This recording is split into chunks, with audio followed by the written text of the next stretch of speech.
This is Winnipeg Sports Talk Daily with Andrew Hustler Paterson and Michael Remis.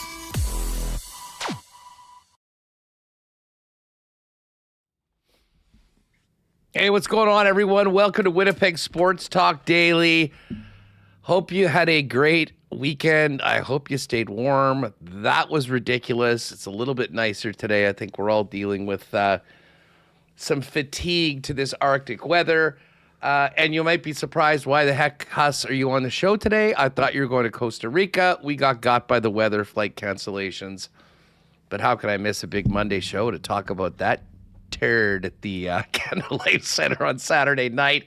A very angry Coach Scott Arneal, and the Super Bowl matchup is set.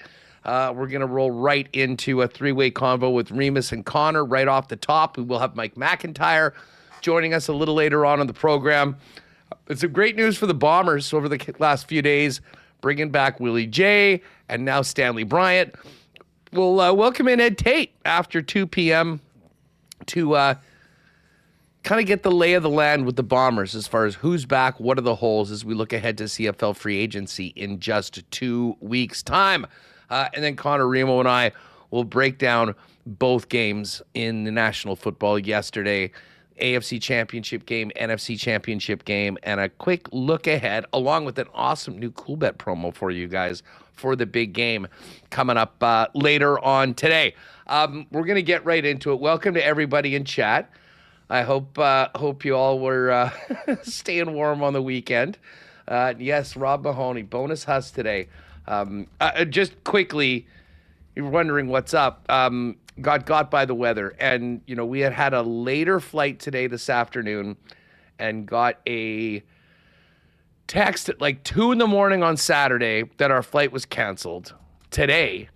And I guess they had already worked some things around. Luckily, our contest winner, the winner of the tourney to qualify, Greg, was able to get onto one of the earlier flights today, so he'll be there safe and sound. Hammer and I are going to be delayed. He's going to join the show tomorrow, and then we're going to get out in the next 36 hours or so and just extend by a day. So Costa Rica's still on, just delayed, but I'm glad to be here to chop it up with the boys. And all of you, after a very busy sports weekend, talk about the Jets as they head out on the road before coming back for one final game, February 4th against the Montreal Canadiens at home before the Olympic break. Don't forget, that is our next WST game of the month. So if you'd love to see a pretty exciting young Habs team and join us before the league breaks for about a month, we would love to have you join us. Go to winnipegjets.com/WST. Grab your tickets, and we will look forward to seeing you on February 4th. Just before we bring in the fellas, a huge thanks to all the sponsors that make the show happen. Of course, our friends at CoolBet.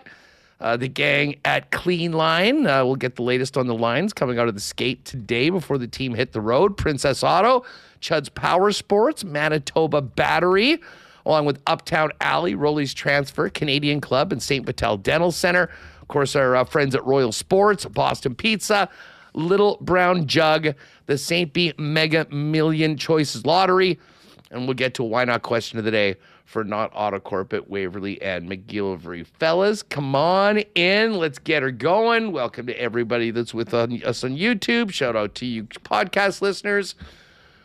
Remo, what hat are you wearing? I'm Super Bowl 2-week period. I got my Patriots Seahawks Super Bowl. What is this? 49 hat? Isn't it a rematch?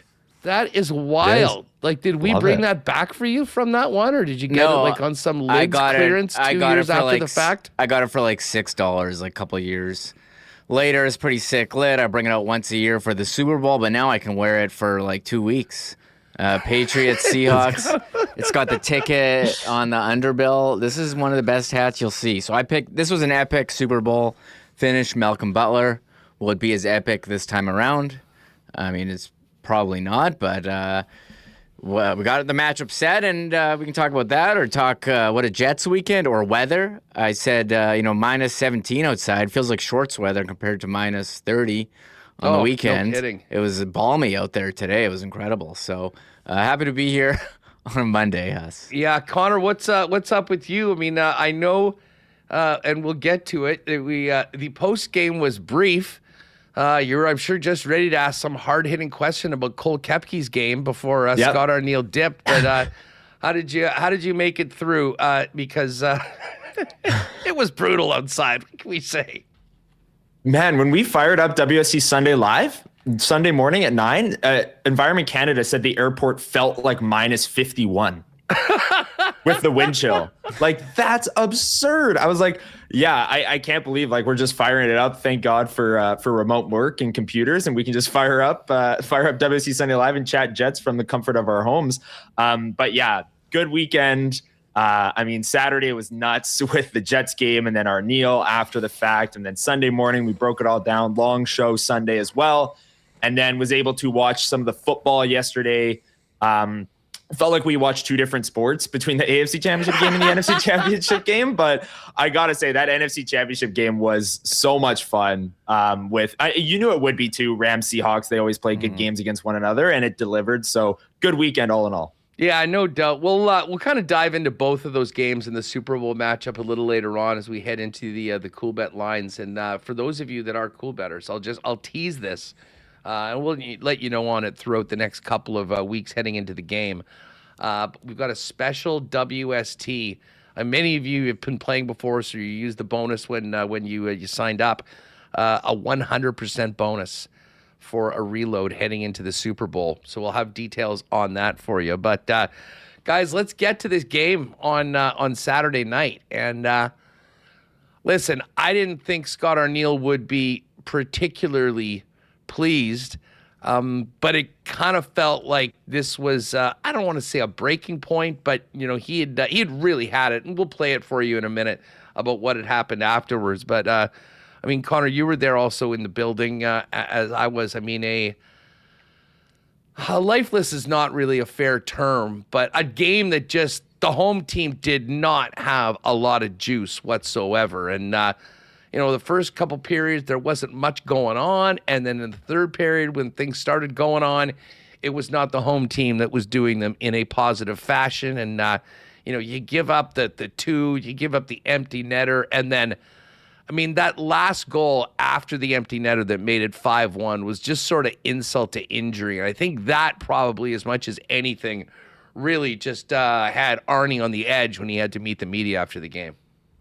Yeah, for sure, Huss. And I kind of had the same thought process as you just there on Sunday Live. Like, lifeless, I don't know if that's the right word. Lack of juice. It felt like two teams sleepwalking through the first 40 minutes, and then one team woke up and one team didn't. At least that's the vibe I got from being in the building. And you look at the Florida game, you could argue neither of those two teams really woke up in that game. Third period picked up, overtime a little bit better, of course. And then you go all the way back to St. Louis and Chicago earlier in the week, and the Jets scored twice on a double minor against St. Louis and an empty netter.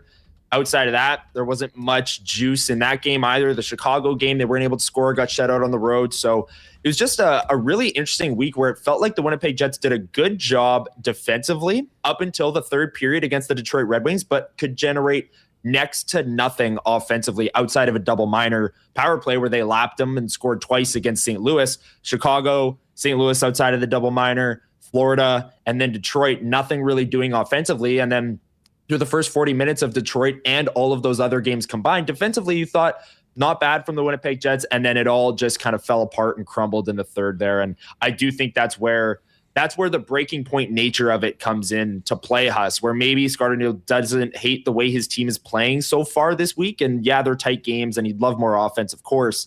But for them to give up that many odd man rushes and turnovers and just looked so discombobulated in the third period, I think was a big reason why Arneal was so hot after the game. Yeah, Remo, I mean, listen, I guess, I mean, if you're the head coach of the Winnipeg Jets, finishing up that homestand in that fashion on a Saturday night in full building, pretty hard to sugarcoat it. And, in a lot of ways, like, I don't think that this is, a game that we've been seeing over and over and over again, but you do get in that dangerous situation when you are in a position that the team is, as the games get continue to be played and you're getting closer to the reality, as much as they'll say, hey, we're hanging on for our dear life, we got to get out there. I thought that might happen against St. Louis, to be honest, coming off that loss against Chicago, that we were going to finally look to see a team that sort of looked defeated. It took until the third period of that Detroit game, but it did seem like reality sort of set in for the Winnipeg Jets.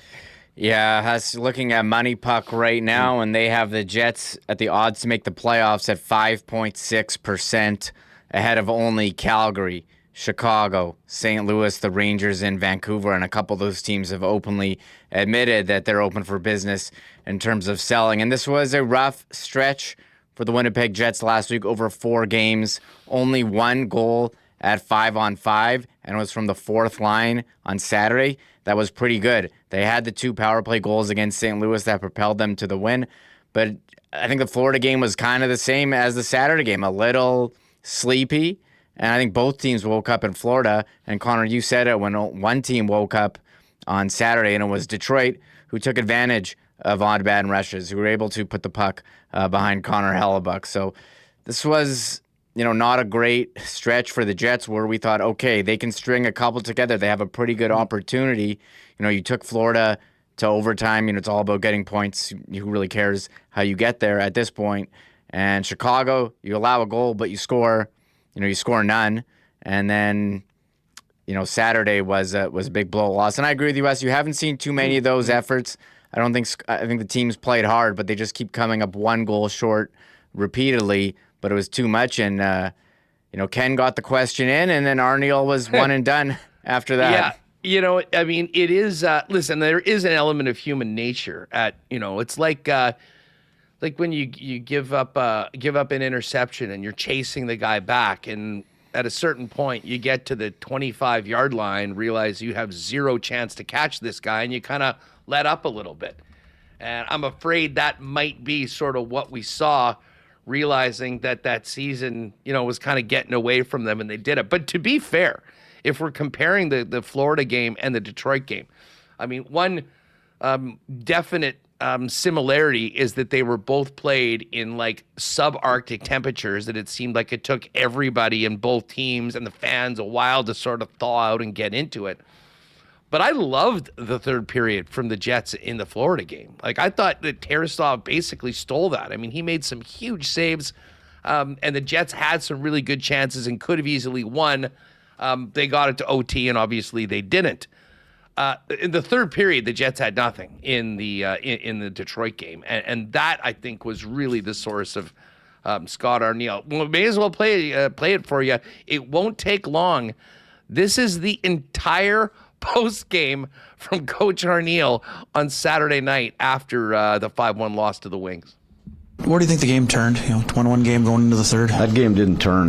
That was one of the most embarrassing games for me in the last month. All of us. That was an embarrassing game. We were looking for a pond hockey, don't get hit, don't hit anybody. Just play an easy, soft game, and that's pretty much what we did for 2 periods, and then it exploded in the third period. And how do you get that out of your game at this point of the year? We're fighting for our lives. We're fighting for our lives, and we go out and lay that egg. It's not good enough. It's not good enough. That just, it was the last game of this sort of homestand, and you know what? We're heading out on the road for some real tough buildings, 4 tough buildings. That was 2 points that we needed badly, and not good enough. Thanks. All right, so very, very brief. Now, Connor, take us behind the scenes, because I know you were right by Ken, getting ready to get handed the microphone, and what was it like in the room? And I mean, in some ways, maybe it was a good thing. Like, I don't know, once he had said what he had to say, Message I'm not sent. sure anything that you were going to ask was going to get much more out of it other than maybe piss him off. But that was something that doesn't often happen. But looked around, oh, he's gone. Yeah. No, and fair enough. Huss, I go down there with a mental list of questions on things I'm going to ask. And that game, where did it turn? That was a great question from Kenny. And then the tone of the presser changes. So I'm going down there thinking like, oh, maybe I'll ask about Cole Koepke, maybe ask about their, inability to defend the rush in this game, which was a big thing. But like, message sent, man. Like I'm going to ask about Cole Koepke. What did you think of your fourth line left winger after he just blew up on the whole team? Like, no. So yeah, Ken was going to hand me the mic and I very gingerly reached for it. And I would do that again. I think message sent. I know Scott Arneal was ready to answer more questions. And if you had more questions, go for it. But my mental list of questions kind of got thrown out the window there. And yeah, Scott Arneal, I don't blame him for saying all of those things about his team, sending a message. And yeah, we got more questions in today on Scott Arneal, so we can get into those a little bit later on. But I don't know, fans here in chat, Huss, you were there in the game as well. Was there anything more you were left wanting more from that presser, or do you think message sent?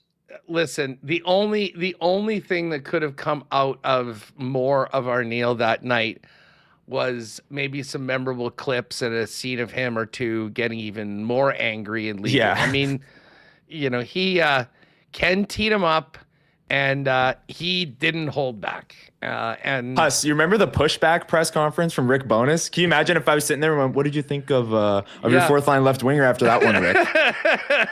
Come on, man. Yeah, come on, man. Here's just a clip, and you heard what the coach had to say. Dylan DeMello sort of spoke after the game on the approach and their approach the game and knowing how dire and desperate their situation is. Yeah, no, it's crucial. I think you got to stay in the moment, like you said. You got to just control what you can control. We can't control other outcomes or anything like that. We got to try to get points and get wins. Obviously, timing's of the essence, and we don't have any leeway at all. We gotta win some games and string them together. But even then, if we get the next one, we just focus on the next one and go from there. We're not going to win or get in the playoffs with just winning one game, but we got to focus on one game at a time and try to get the ball rolling. How do you channel that, bro? I mean, as an athlete? I think it's a part of your job. I think your job has many layers to it. So I think that's what it's calling for at this time, is to be present in the moment, control what you can control, and try to bring the best version of you to the Winnipeg Jets.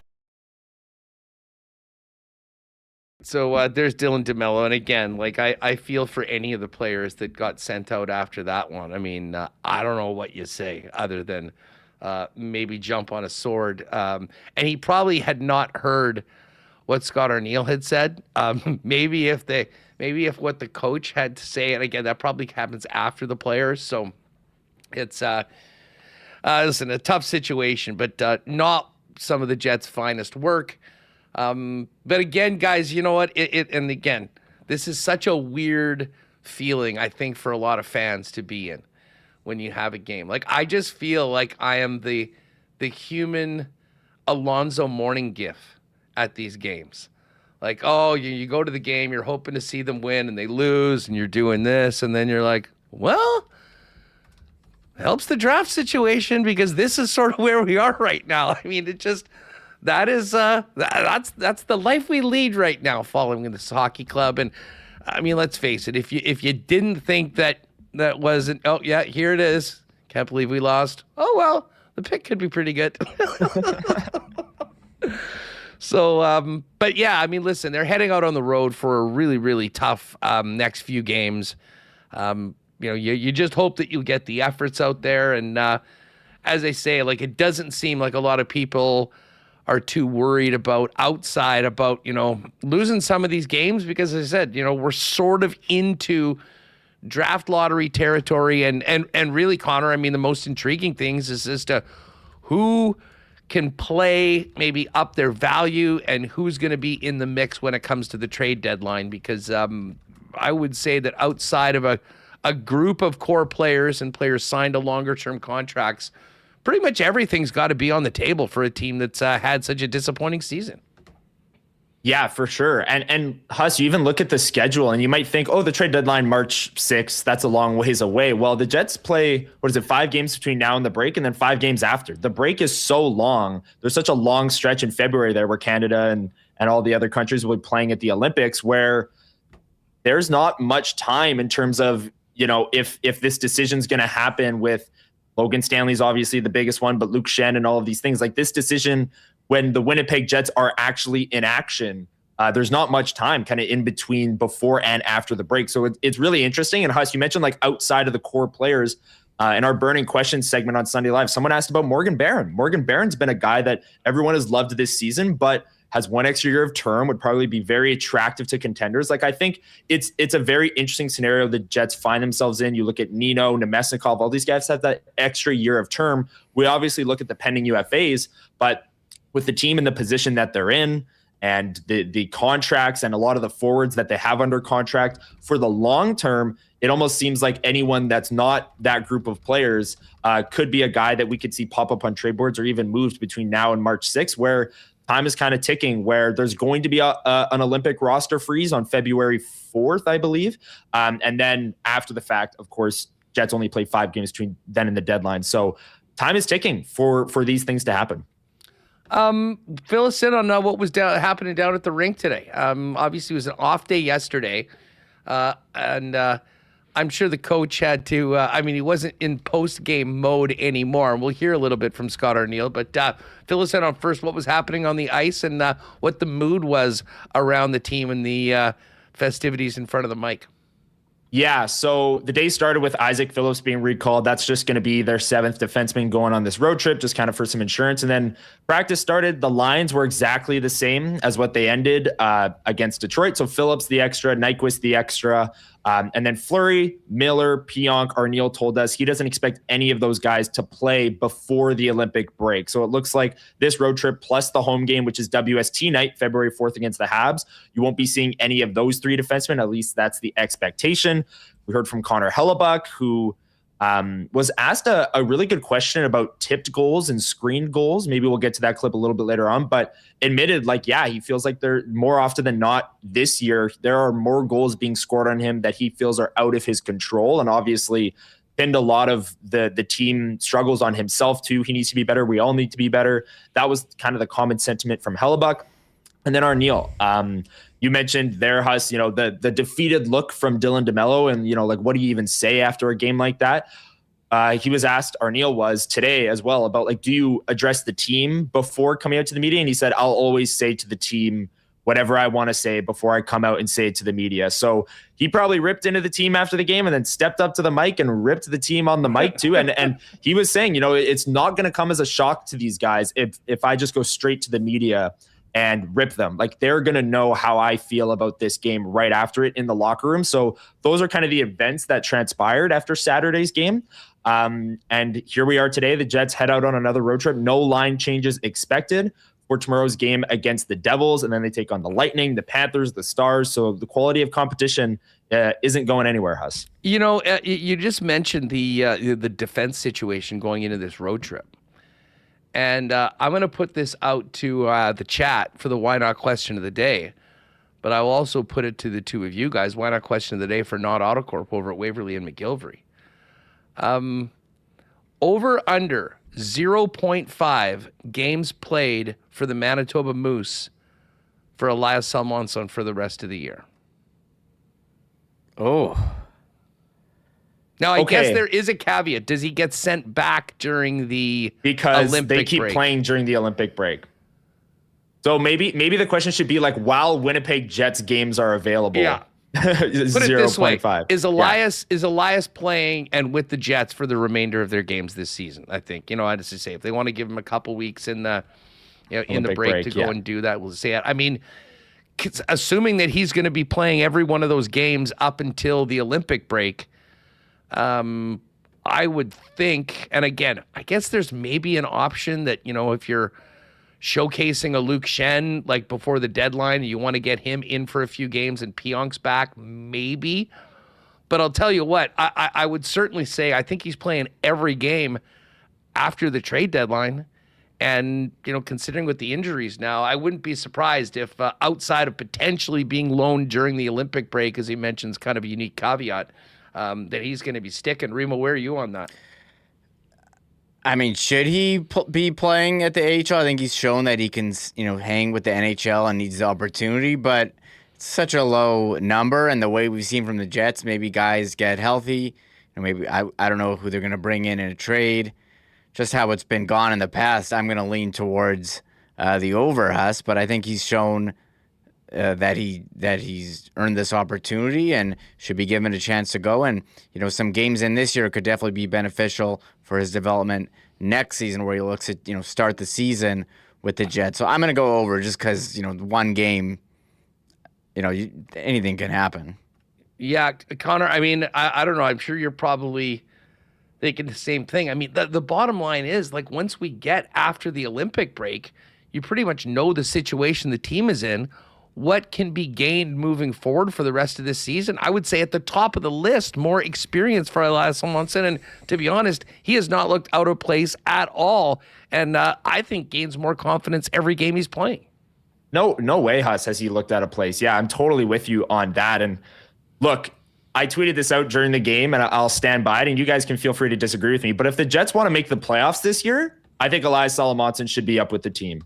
If they want to better prepare themselves for next year, I still think Elias Salomonsson should be up with the team. Like, I don't think there's a positive scenario where he misses NHL games in what is essentially already a lost season, 5% chance to make the playoffs, as Remis said, per Money Puck, that like benefits him going back down. And Huss, you look at that game on Saturday, he steps up in the neutral zone, picks off a pass, head up through the neutral zone, hits Vlad Nemeskov on a 3-on-2 for one of the Jets' best chances of the second period. Like, the poise and the comfortability is just improving game by game for Salomonsson. And a lot of people in our chat will want him playing with Josh Morrissey next season, right? Like, the expectations for this guy are so high. I don't think going back down to the Moose better prepares him to play with Josh Morrissey next season if that's the plan. I think if that's your expectation for him, NHL games the rest of the year are what will benefit him the most. And hey, give him a guy like Dylan Sandberg, play him with Josh Morrissey a little bit, play him on the third pair. These NHL reps are going to be valuable for him next season. And again, the Jets keep talking about the playoffs. They keep talking about wanting to make it and wanting to get points. If they want to make the playoffs, I still think Elias Salomonsson is one of their six best defensemen. So while Jets games are available, not counting the Olympic break, I think Salomonsson will play every game with the Jets the rest of the way. We're obviously there's going to be a ton of trade talk on this program, focusing on the Jets and the players that are sort of out there. Remo, it was interesting hearing Pagnotta throwing out a name that he's heard in Cole Perfetti. And the other name that there had been interest in, apparently rumored from Winnipeg, is Shane Wright, who has had an okay season, but a highly touted prospect, a guy that was thought to go number one, slipped a little bit in the draft, but is a center. I'm sure you guys will probably have Dave on in the next little bit while I'm gone to touch on that. But as we get closer into the Olympic break and into the deadline, like, I know we focus on the UFAs. There's Shanley, there's Stan, there's Taves, who I think would have the most value.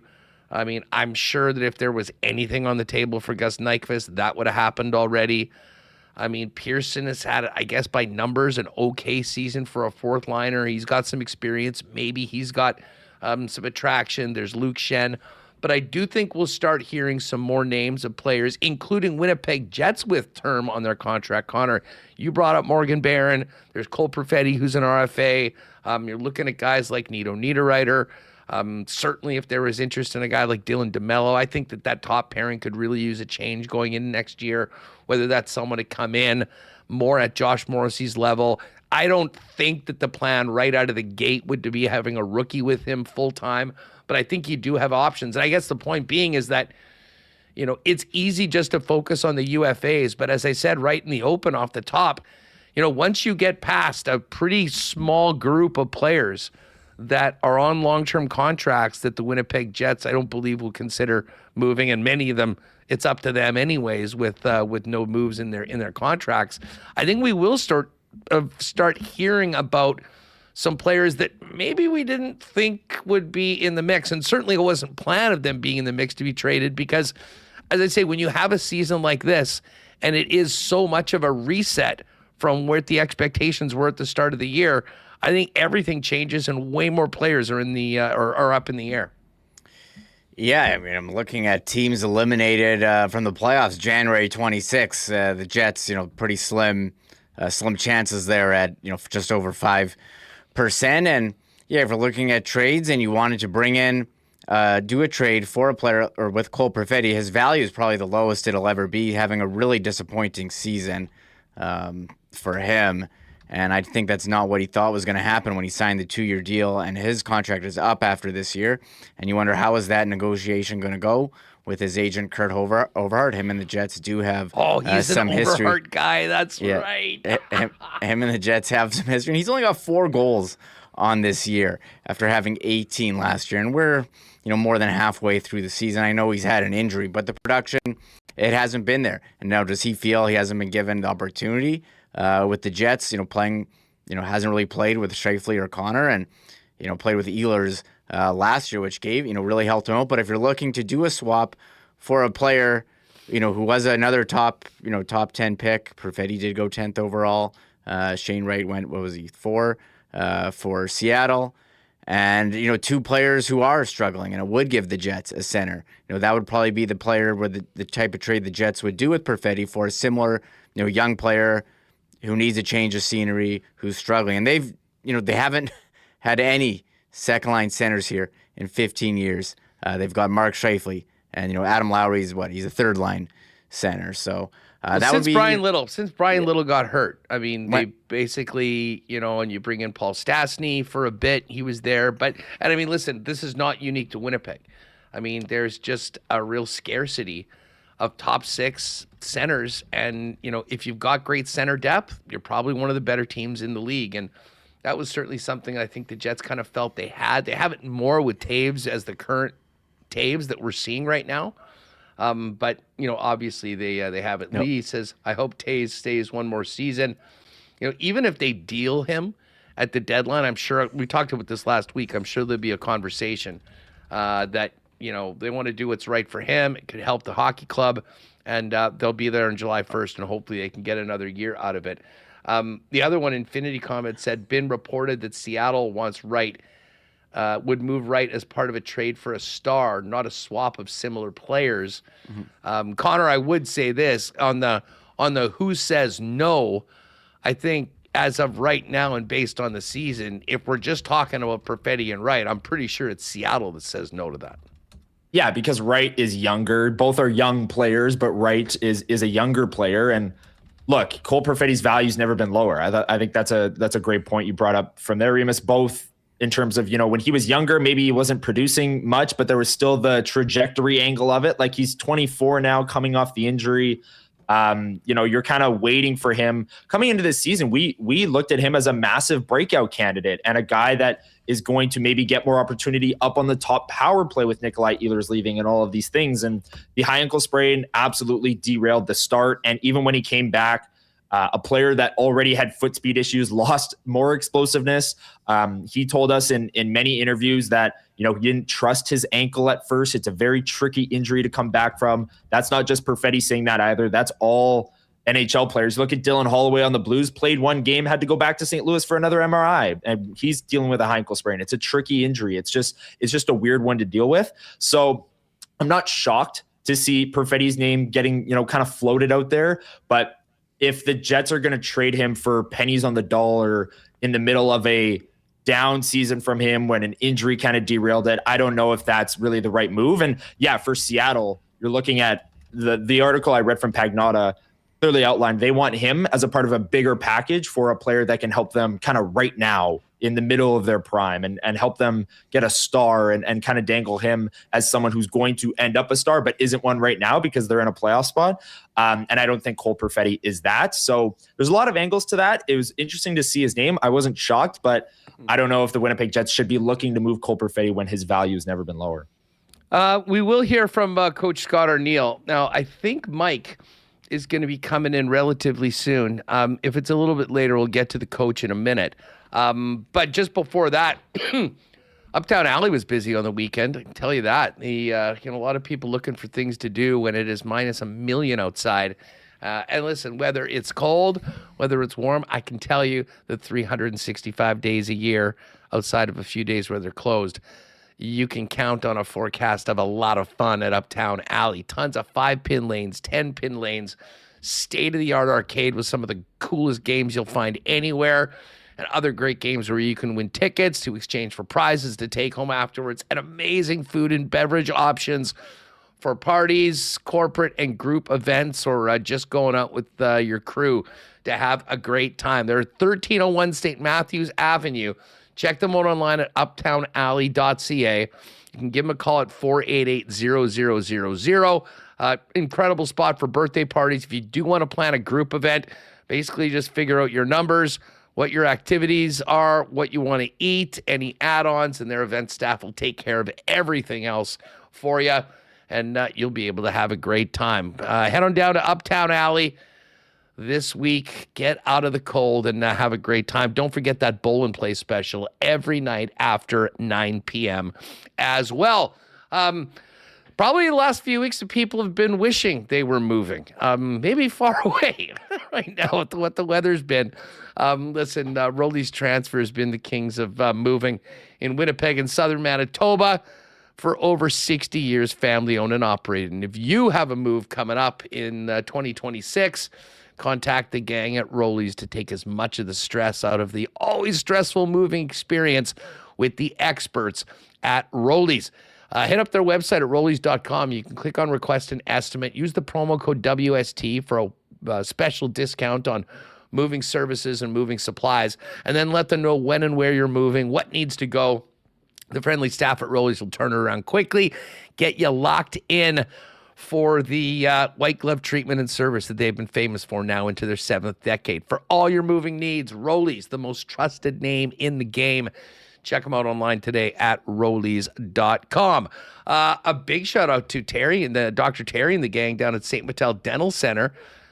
If you have been delinquent in getting your teeth looked at, or you're looking for a great full-service dental clinic to take care of you and your family. They've been taking care of generations of Winnipeggers for years and now have a beautiful new facility at 167 St. Anne's, state-of-the-art equipment and convenient free parking right behind the building. Check them out online at stmateldental.ca. Make an appointment. And again, clients from 6 months to 99 plus with a full array of dental services, from cleanings and checkups to things like dental implants. They do it all. St. Mattel Dental Center, stmateldental.ca. And just before we bring in Mike McIntyre, I know there were a few people that were kind of just hunkered down on the weekend, not heading out. Well, you got to go to a few places for supplies, the grocery store, and if you're popping by your local Manitoba liquor marts, make sure to check out what our friends at Canadian Club, Canada's original and iconic Canadian whiskey, have cooking. Of course, Canadian Club's the official spirit of the Winnipeg Blue Bombers. We can only dream of getting back to Princess Auto Stadium for some Bomber games, some sunshine, and some CC and ginger ales. In the meantime, though, you can pick up Canadian Club at your local Manitoba Liquor Mart. And when you're at your local beer store, keep your eyes out for the Canadian Club Cranberry Ginger Ale, which was such a hit over the holidays.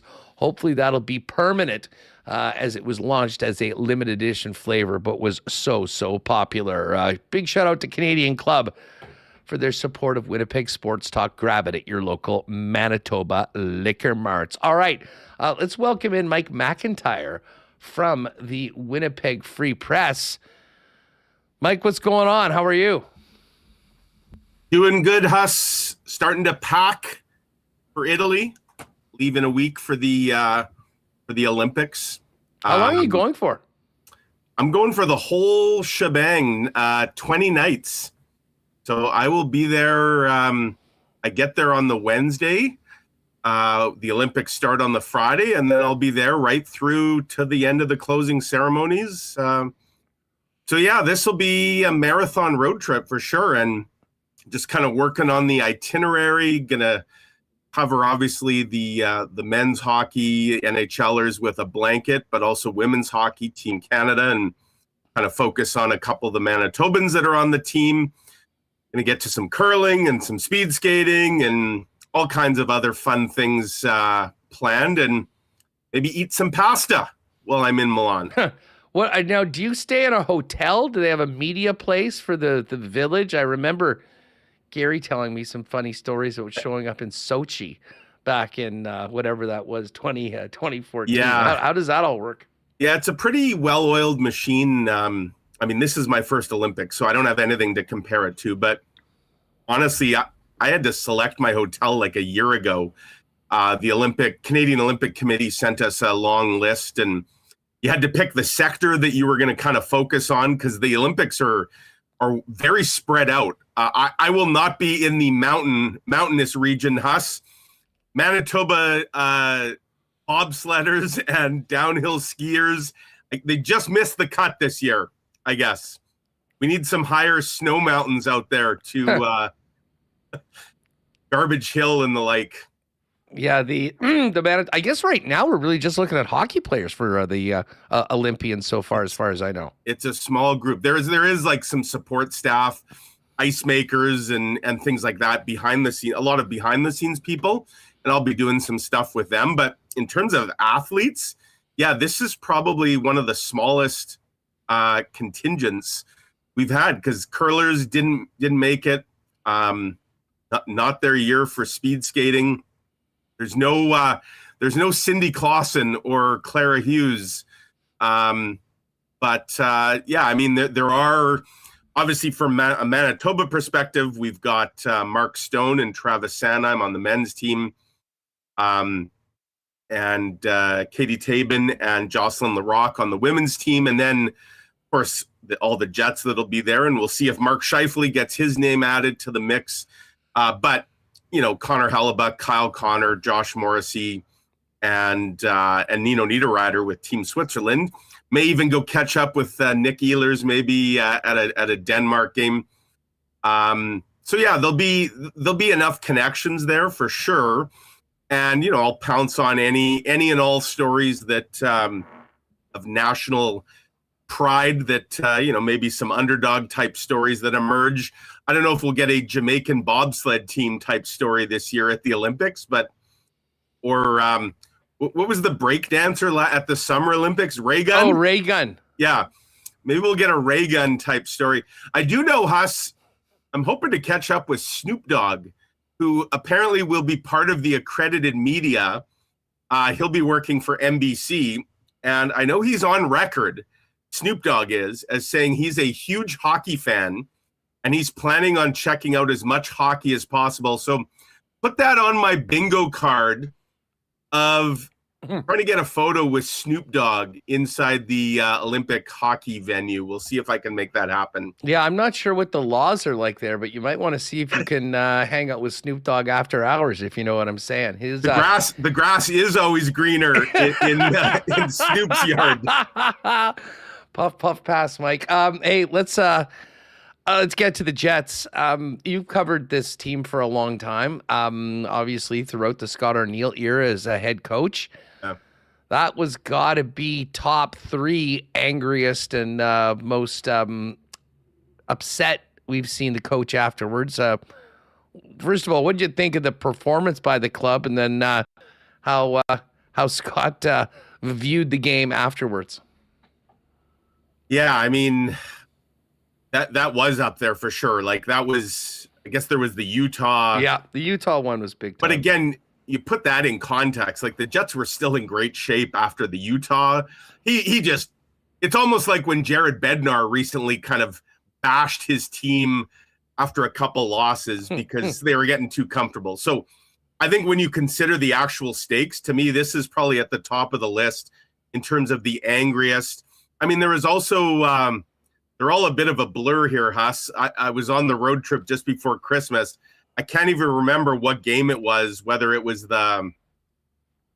it might have been the Utah game right before Christmas, Utah again, where Scott Arneal was pretty fired up with what his team didn't do. But yeah, I mean, again, this is a long time coming. This has been building.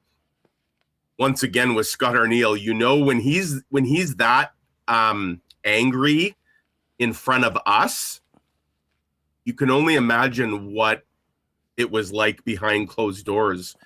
And I think I wasn't down at the skate this morning, but I think he kind of addressed that in saying, yeah, you can be certain that I didn't say anything that the players hadn't already heard.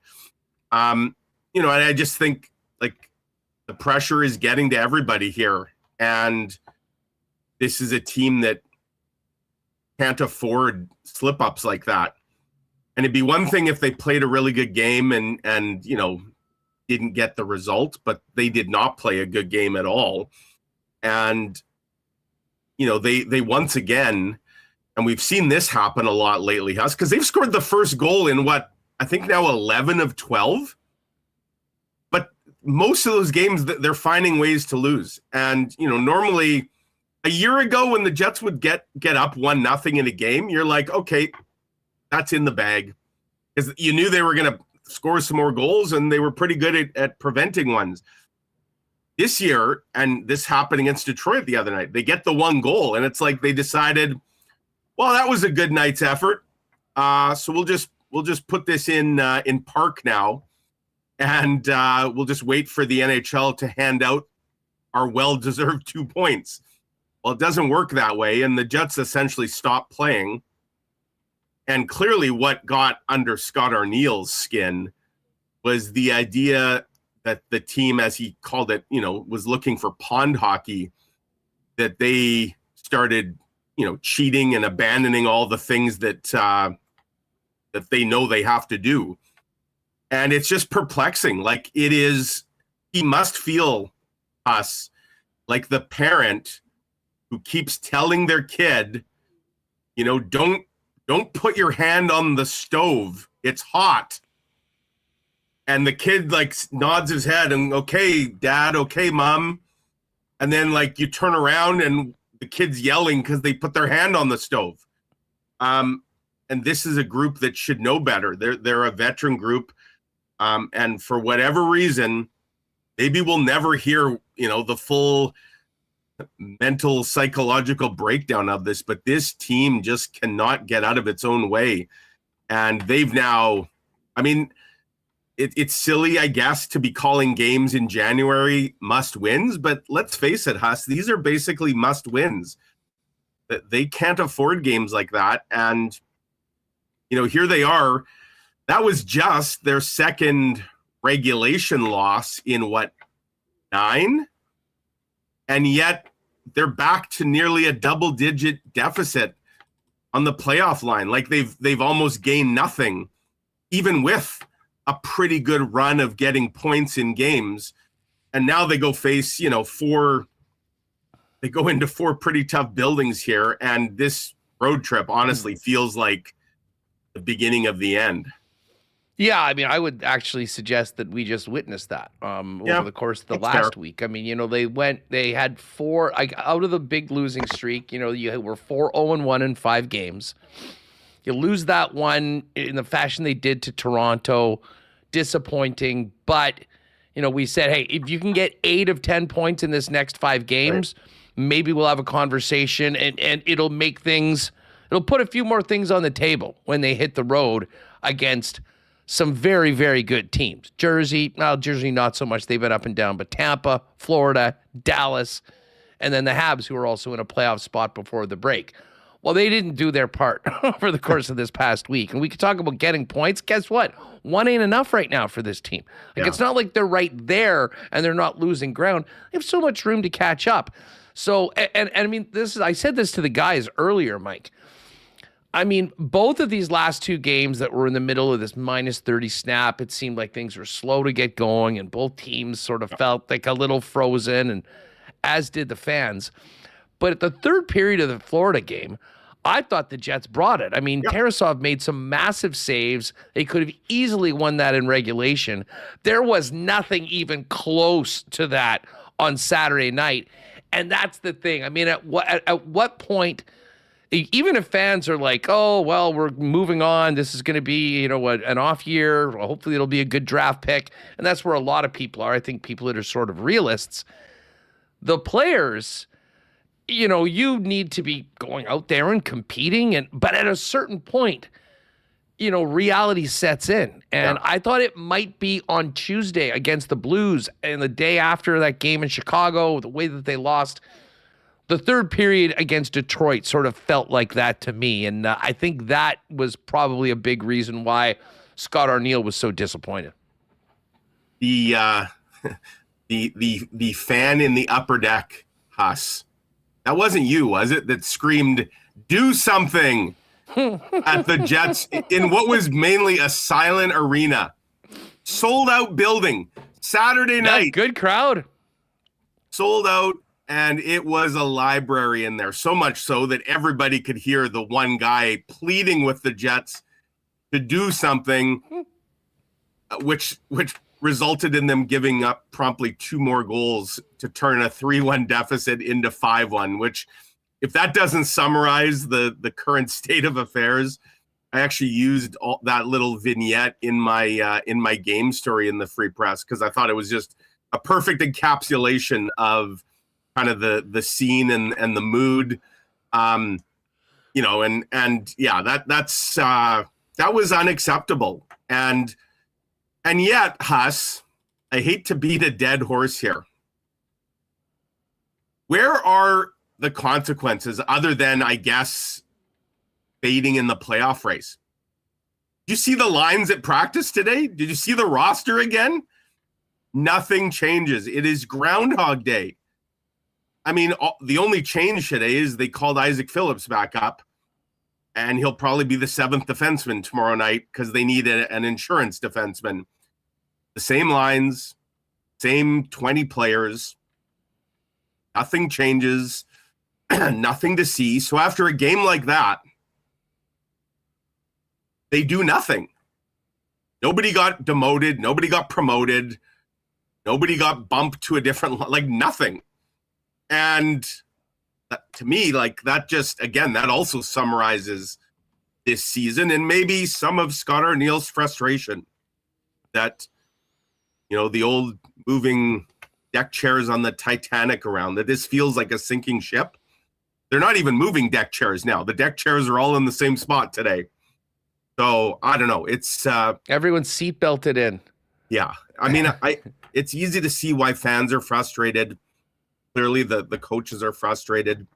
And, this feels like a team resigned to its fate. Well, and listen, this team all year long has really been driven by a few key individuals. And Scheifele and Connor have been at the top. And I know there's been lots of talk about splitting those guys up, but they have been the offensive engine. And there hasn't been a lot else outside of sort of this resurgence at the Taves line the last little bit.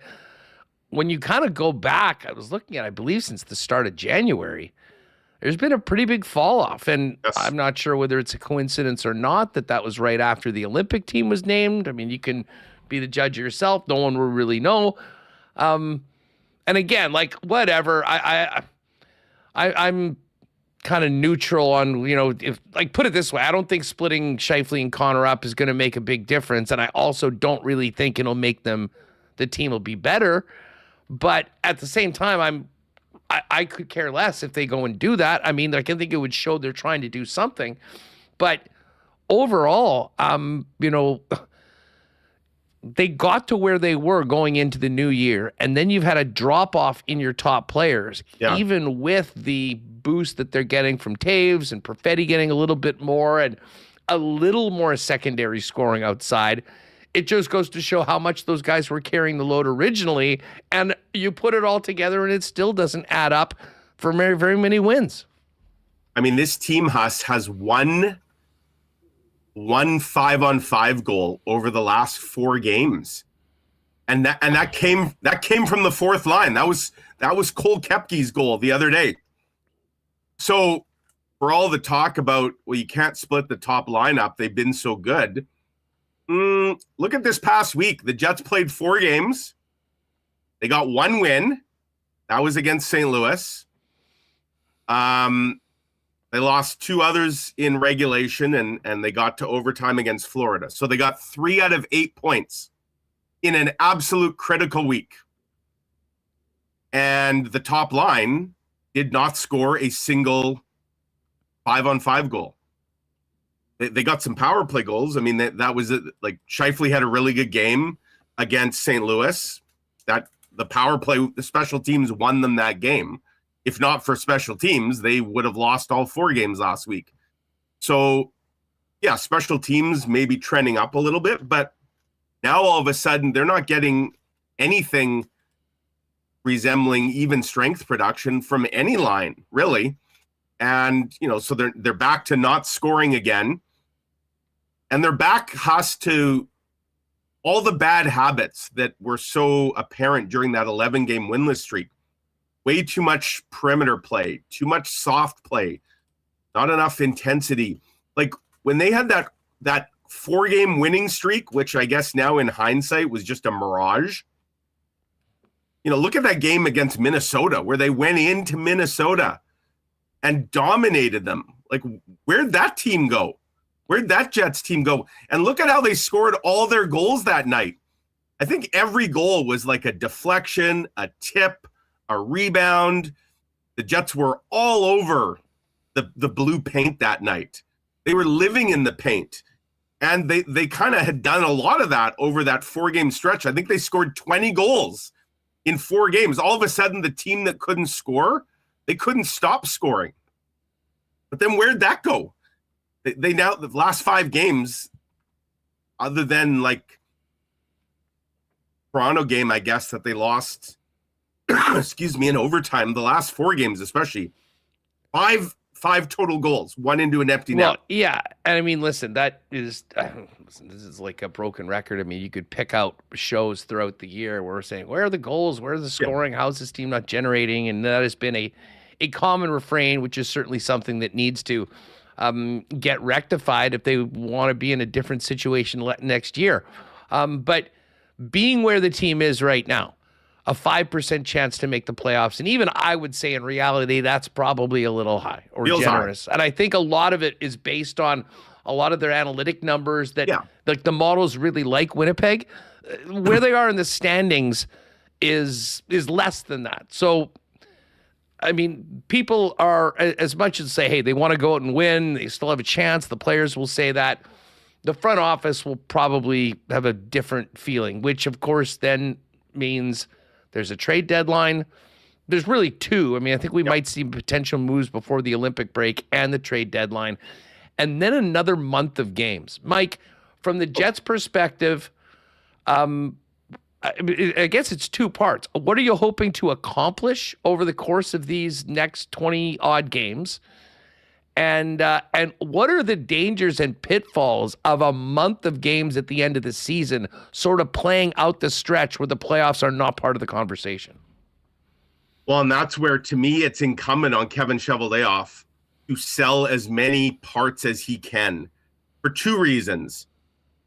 You recoup whatever draft capital or assets, probably going to be mostly draft capital, that you can off expiring contracts. So whether that's Logan Stanley, Luke Shen, Jonathan Toews, who might drum up some interest, Eric Comrie, who might be seen as an improvement on some teams to maybe what their backup situation, or at the very worst, a better 3rd string option than what they have. But, Luke Shen, if there's a market for him, you absolutely jump all over that. And maybe the market gets juiced if Braden is part of the package as well. But you try and salvage what you can on these expiring contracts that you're likely not bringing back.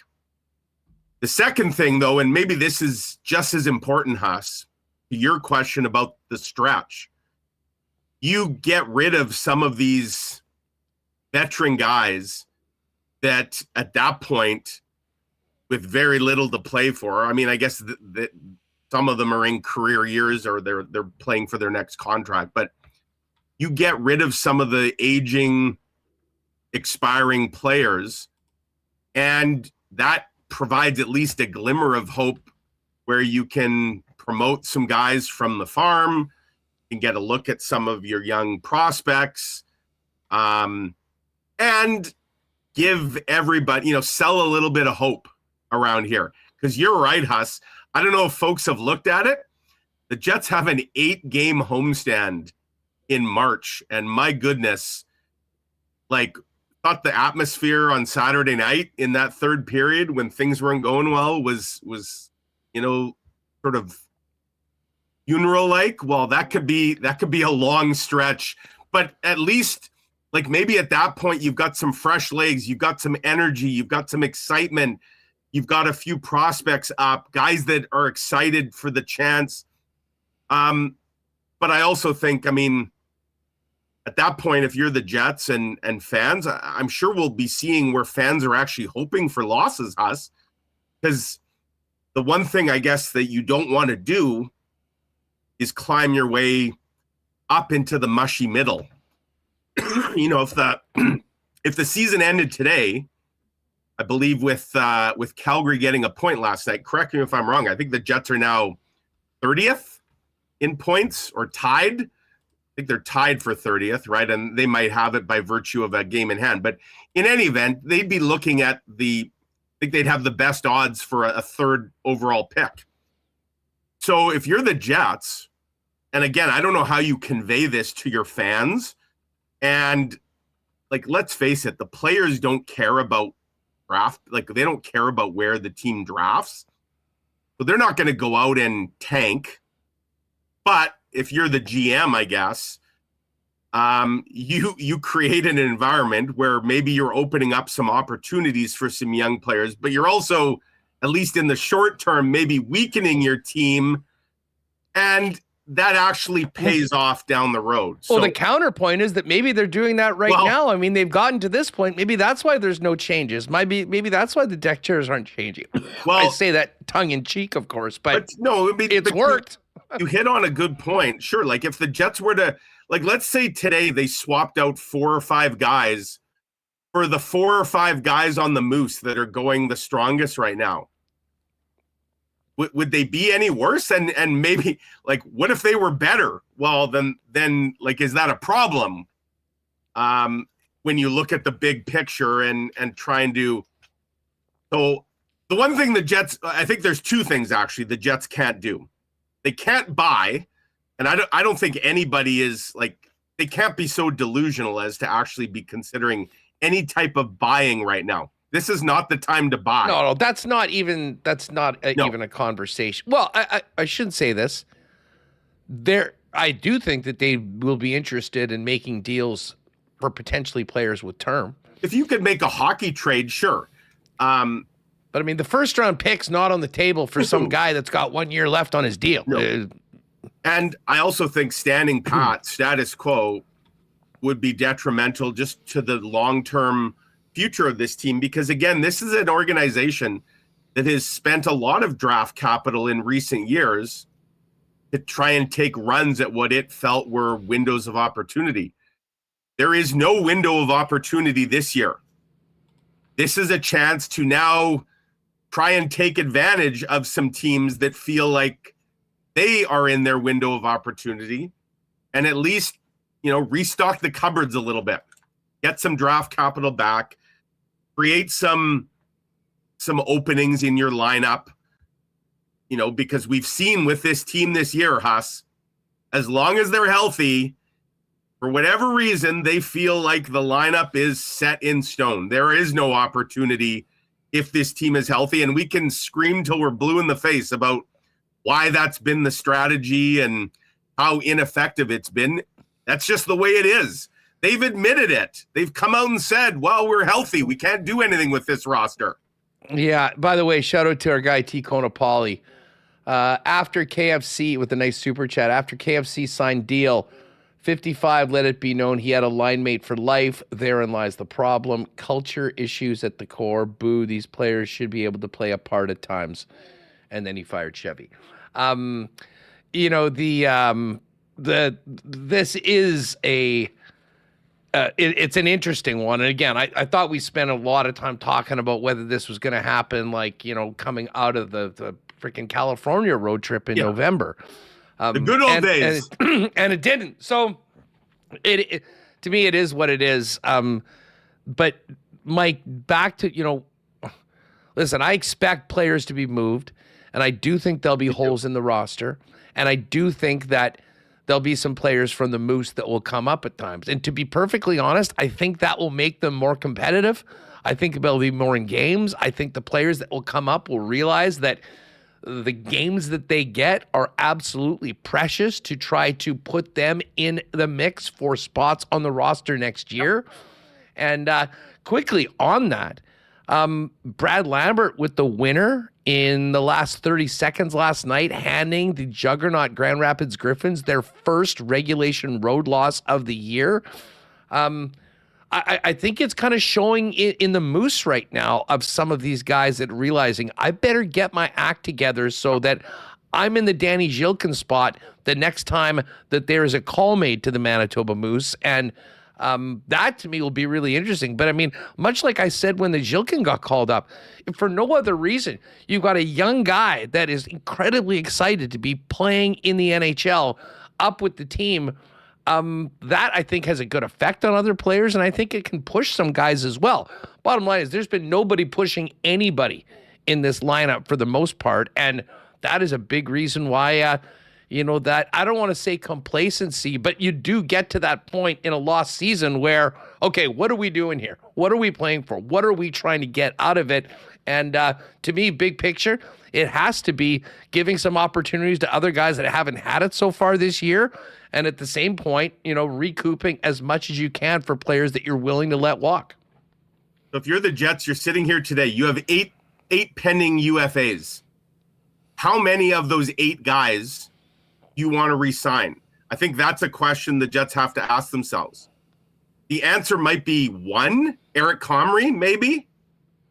I mean, obviously the Stanley situation, but I'm on team sell high with Logan Stanley. No, but you asked, do they want to re-sign him? Right, which may be You're not the GM. No.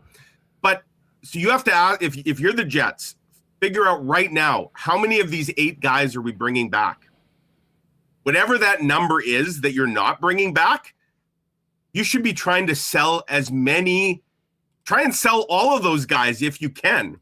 If there's a market for, let's say you decide we're not bringing 7 of those 8 back, then you should be trying to sell those 7 for the reasons I mentioned. See what you could get for them, because if you don't get something for them by the trade deadline, Huss, you're not getting anything for them. They're just gone at the end of their deal. So see what you could get. But also, for every one of those however many 8 players that you move out, you've now created, as you just pointed out, another Danny Zhilkin, another Isaac Phillips spot, and what that could mean both to the player and long-term to the organization. Because put it this way, let's just say you decide we want to re-sign 2 out of those 8, but we're not going to re-sign 6. Well, who are you filling those 6 spots with next season? So this is a time to start auditioning to see if you have in your system right now some guys that could fill those roles. And if not, you're going to have to go out this summer, whether that's by free agency or trade, and fill those spots. And you better do a better job of filling them than you did last summer. Yeah, because no doubt. Part of the reason you're in this boat is because of how they were or weren't filled. Well, and the thing is, I mean, who knows how things would be different if the Taves that we're seeing now was there in November and in December. But again, I mean, there's no time machine here. And I do think that his value is going up significantly. And like we talked last week about it, I'm sure it's a conversation you have with him. Yep. If he wants to go somewhere to compete for a championship, I'm sure there'll be a demand. The thing that's great about both he and Stanley, who to me are by far the Jets' most attractive trade chips, is how low their salaries are. Yes. I mean, the Jets are going to be the ones that have paid the bonuses for Jonathan Taves, which makes him, which to be honest, considering if you thought that this was a possibility, a very good way yeah. great way of structuring the contract. Well, because Huss, you're getting the best version of Tays, but also the cheapest version of Tays. Like it timed out, right? It's like there's salary retention already built in. Yeah, you knew he was going to be better in the second half of the year when he would also be at his cheapest to move. So you're right. It was both of those guys' salaries being as low as they are, easily added to good teams that are up near the cap, will be in there. And I mean, listen, if that happens, I can pretty much assure you that there's a conversation saying that, we would really like to be the first people you talk to on July 1st and kind of bring you back. And sure. At the same point, I think probably he would look at it as something that helps the team. He's doing good by them and, gets a chance to go and play. So we're at the start of a period. Well, actually, I wouldn't even say we're at the start of a period, but we're definitely here that, these conversations are about who's making things happen at the Moose, who deserves call-ups, and who and where will some of these assets be going for the Winnipeg Jets. And then we'll get to March after the trade deadline and see who's left and get through the season and then just start hitting the draft lottery sim on WST multiple times a day. Watch the Jets now go and win 4 straight on the road this week, Huss, and make us all look like idiots. You know what? It would be funny, but to be honest, even those 4 wins don't really change anything. I mean, that needed to happen during the 11-game losing streak. That needed to happen last week. Like, this is not a 150-game season, unfortunately. If that was the case, well, sure.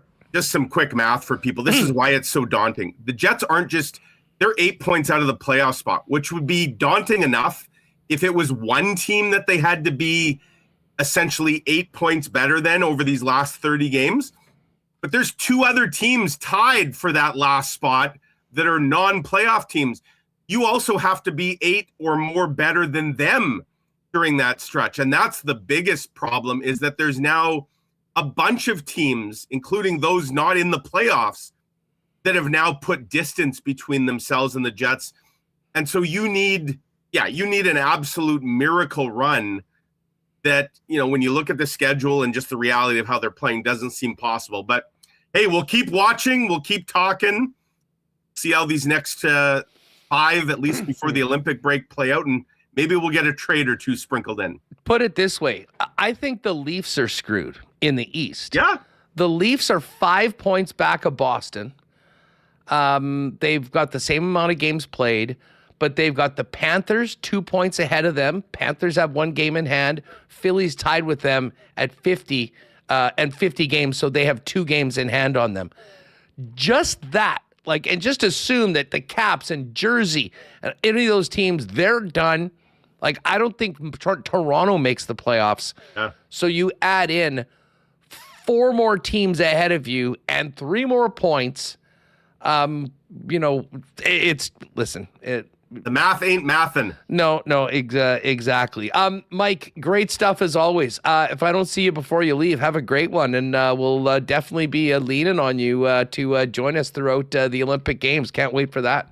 I'll be speaking fluent Italian by the time we chat again. Well, we'll see what the schedule is here. I leave next Tuesday, so maybe we'll do one more hit before I take off. But yeah, looking forward to it. Should be. Huss, I feel like I've watched a lot of bad hockey this season. Let's just say, for the sake of my palate, I'm looking forward to watching what I suspect will be a little crisper hockey than what we witnessed on Saturday night. Mike, ciao. Ciao, Bella. Yes.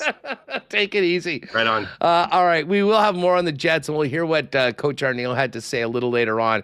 We're going to hook up with Eddie Tait, though. It's been a busy few weeks and a busy couple recent days for the Bombers. But before we do that, gang, we've got just a few days left before the first winter bonus deadline for the St. B Mega Million Choices Lottery. Go to stbmegamillionchoices.ca to grab your tickets, all in support of the incredible work and research done at the St. Boniface Hospital. So important to our community. With every ticket, you'll have a chance to win one of the grand prize packages, one of 5 dream home options in Winnipeg and Vancouver Island. or you can take $1.25 million cash, tax-free. How does that sound? But the earlier you get in, the more you're able to win, including the winter bonus, which is $40,000 cash, or a Ford Escape ST line valued at over $53K plus $10,000 cash.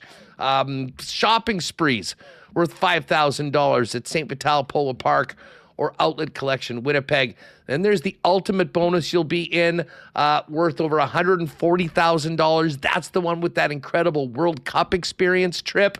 And then more early bird draws worth $280,000. You can get your tickets in person at Red River Co-op locations or at London Drugs, or order online today and count yourself in to be Manitoba's next millionaire at stbmegamillionchoices.ca. Big thanks to our friends at Princess Auto. There was a lot of dudes this weekend using stuff they got at Princess Auto, dealing with everything that comes with this weather. Of course, Princess Auto, synonymous with Winnipeg and now serving Canadians coast to coast, but with 3 Manitoba locations to serve you, is where you get the best deals on the most unique assortment of tools and equipment around. Everything you need to complete the projects on your list or start something new waiting for you at Princess Auto. So pop by and see them, Panet Road, Portage Avenue West, out in Brandon. Shop online 24/7, 365 at princessauto.com. One of the few people I think that are really enjoying it. Now, maybe it's even a little cold for the Derminator and whatnot, but the folks at Chud's Power Sports are all in on winter, and you can be too, with the best in snowmobiles, sleds, ATVs, ice fishing shacks, and so much more from Chud's Power Sports, Manitoba's undisputed power sports superstore for over 80 years, up in Gimli at the corner of Highway 8 and 231. Great deals right now on Polaris off-road vehicles as well as snowmobiles. They've got the timber sled snow bikes, and of course ice fishing seasons here. Amazing ice shacks and more. And of course, then a lot of people are just looking ahead to getting out of winter. Bikes, motorcycles, off-road vehicles, and more, all waiting for you at Chud's Power Sports. Check out their website, chudspowersports.com, for more, all their promotions, new, used vehicles, financing, and don't forget that e-commerce store link at the top right corner. Amazing clearance deals on gear and accessories from their sister site at truenorthparts.ca. And hey, just before we bring in Ed, as Remis said off the top of the last show, that new battery he got from Manitoba Battery and Donnie and the gang, saving his butt right now, and they have been busy, very busy. If your car is not liking what we're getting right now, you can get free battery testing at either of the Manitoba Battery locations on Logan Avenue or Dovercourt Drive. And if you need a battery, bottom line, you're getting the best in batteries at the best prices, period. Beating the pants off the big box stores and shopping local at the same time. Best in customer service. They'll deliver batteries citywide inside the perimeter if you need them to come to you. And of course, you can also order online conveniently and quickly at manitobabattery.com for all your battery needs to get you through the winter before we're having fun in the summer. Manitoba Battery, your local choice for the best deals when it comes to powering up. All right, let's get the latest on the Bombers. Been a minute since we've talked to our pal Ed Tait, who joins us now. Eddie, what's going on? How are you? I'm okay. Cold as hell, but I'm okay. How about you? Yeah, I mean, I'm cold as hell, and sinisterly was supposed to be on a plane as we speak to Costa Rica. The weather dealt us a bit of a curveball in that. We had to push it back a bit, but it will happen. And obviously the local hockey team's been driving me nuts for the majority of the season as well. So you put that all together. But hey, no bad days doing this, talking to people like you. And got to tell you, from a Bomber fan perspective, it's been a real interesting few months, but especially a couple days. Some other names that we were wondering whether they'd be taken care of before free agency. And listen, two of the biggest legends in this group, dating back to the beginning of the Grey Cup run, Willie Jefferson, Stanley Bryant, back with the Bombers for one more kick at the can. Yeah, it's interesting, Huss. You used the word interesting to talk about what's been going on around here lately. I think this team is entering a really interesting point too in its off season and looking forward to 2026 because it's a team that finished 10-8 last year, fourth in the West, and some things had to change. And to be honest, I'm seeing a lot of reaction from people on social media that when we sign some of these players, like, are they running back the same team again? What about all this change? And that's everybody's entitled to their opinion, and that's a reasonable take. In Stanley's case, who the team announced today, he was still voted. You still voted the team's top O-lineman last year.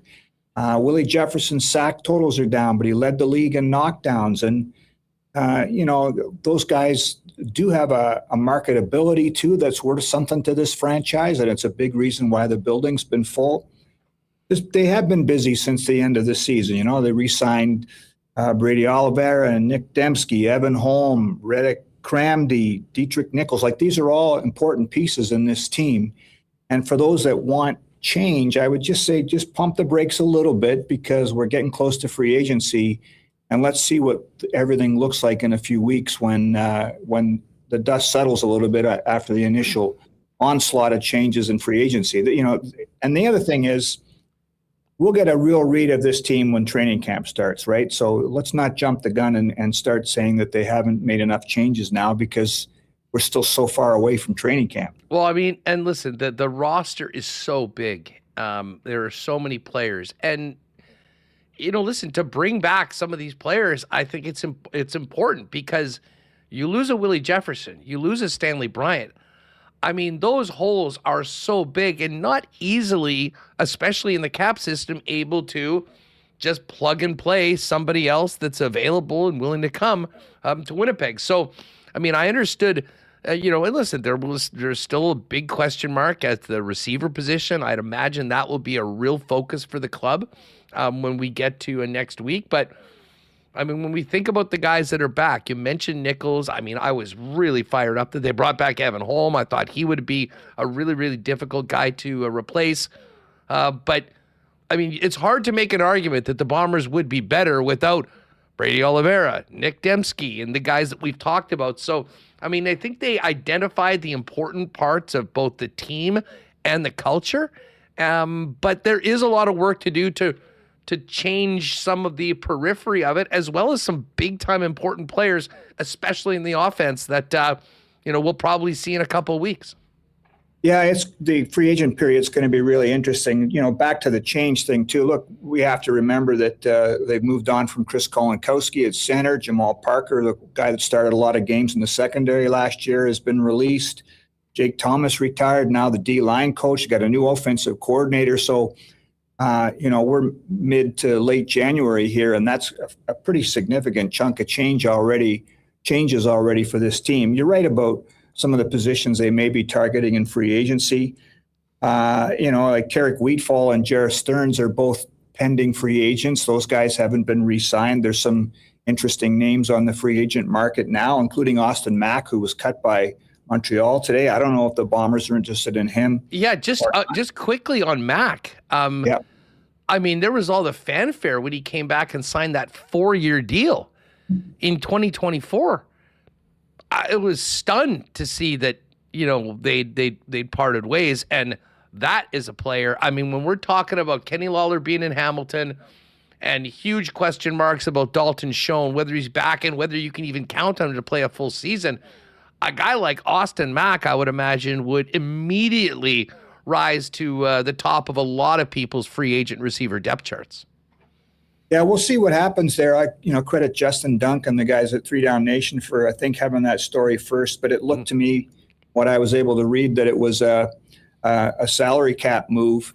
That's the way this league is, right? People talk about contracts and off-season bonuses. We're going to see a lot more of that, I think, in the next few weeks, too. We've already seen a fair bit of it, of guys that have been released just before they were due money. So, Tim yeah, White also in Hamilton, and of course he long-time connection with Tommy Condell, who happens to be now leading the Blue Bomber offense. Right. There's a lot of ways to connect the dots here. We'll start to get a feel next week as to what their priorities are. You know, this team needs two cornerbacks right now with Demario Houston pending free agent. So is Dexter Lawson.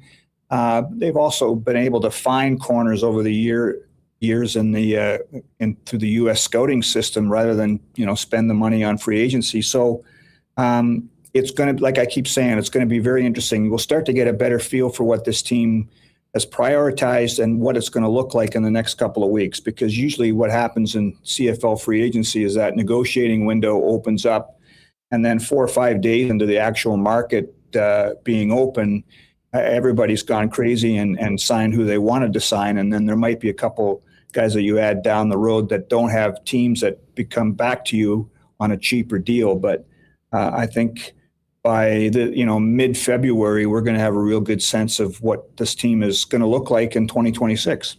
How different do you think the receiving core is going to look? That's really interesting because we already started to see some change last year, and the Kenny Lawler thing everybody's talking about, but the Dylan Mitchell didn't work out. This time last year, we were talking about Reggie White Jr. Remember him? He was supposed to be a big addition from Montreal. He didn't even make the team.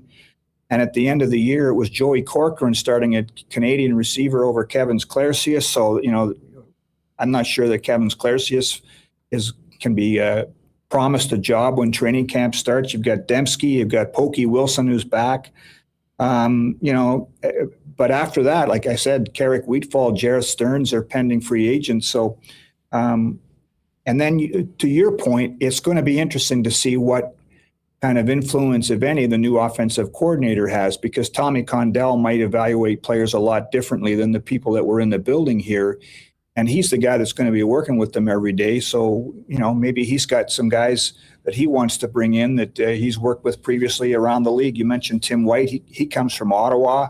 Maybe there's some guys from Ottawa that he's intrigued by too. So, again, I keep saying the same thing, but next couple of weeks are going to be really telling.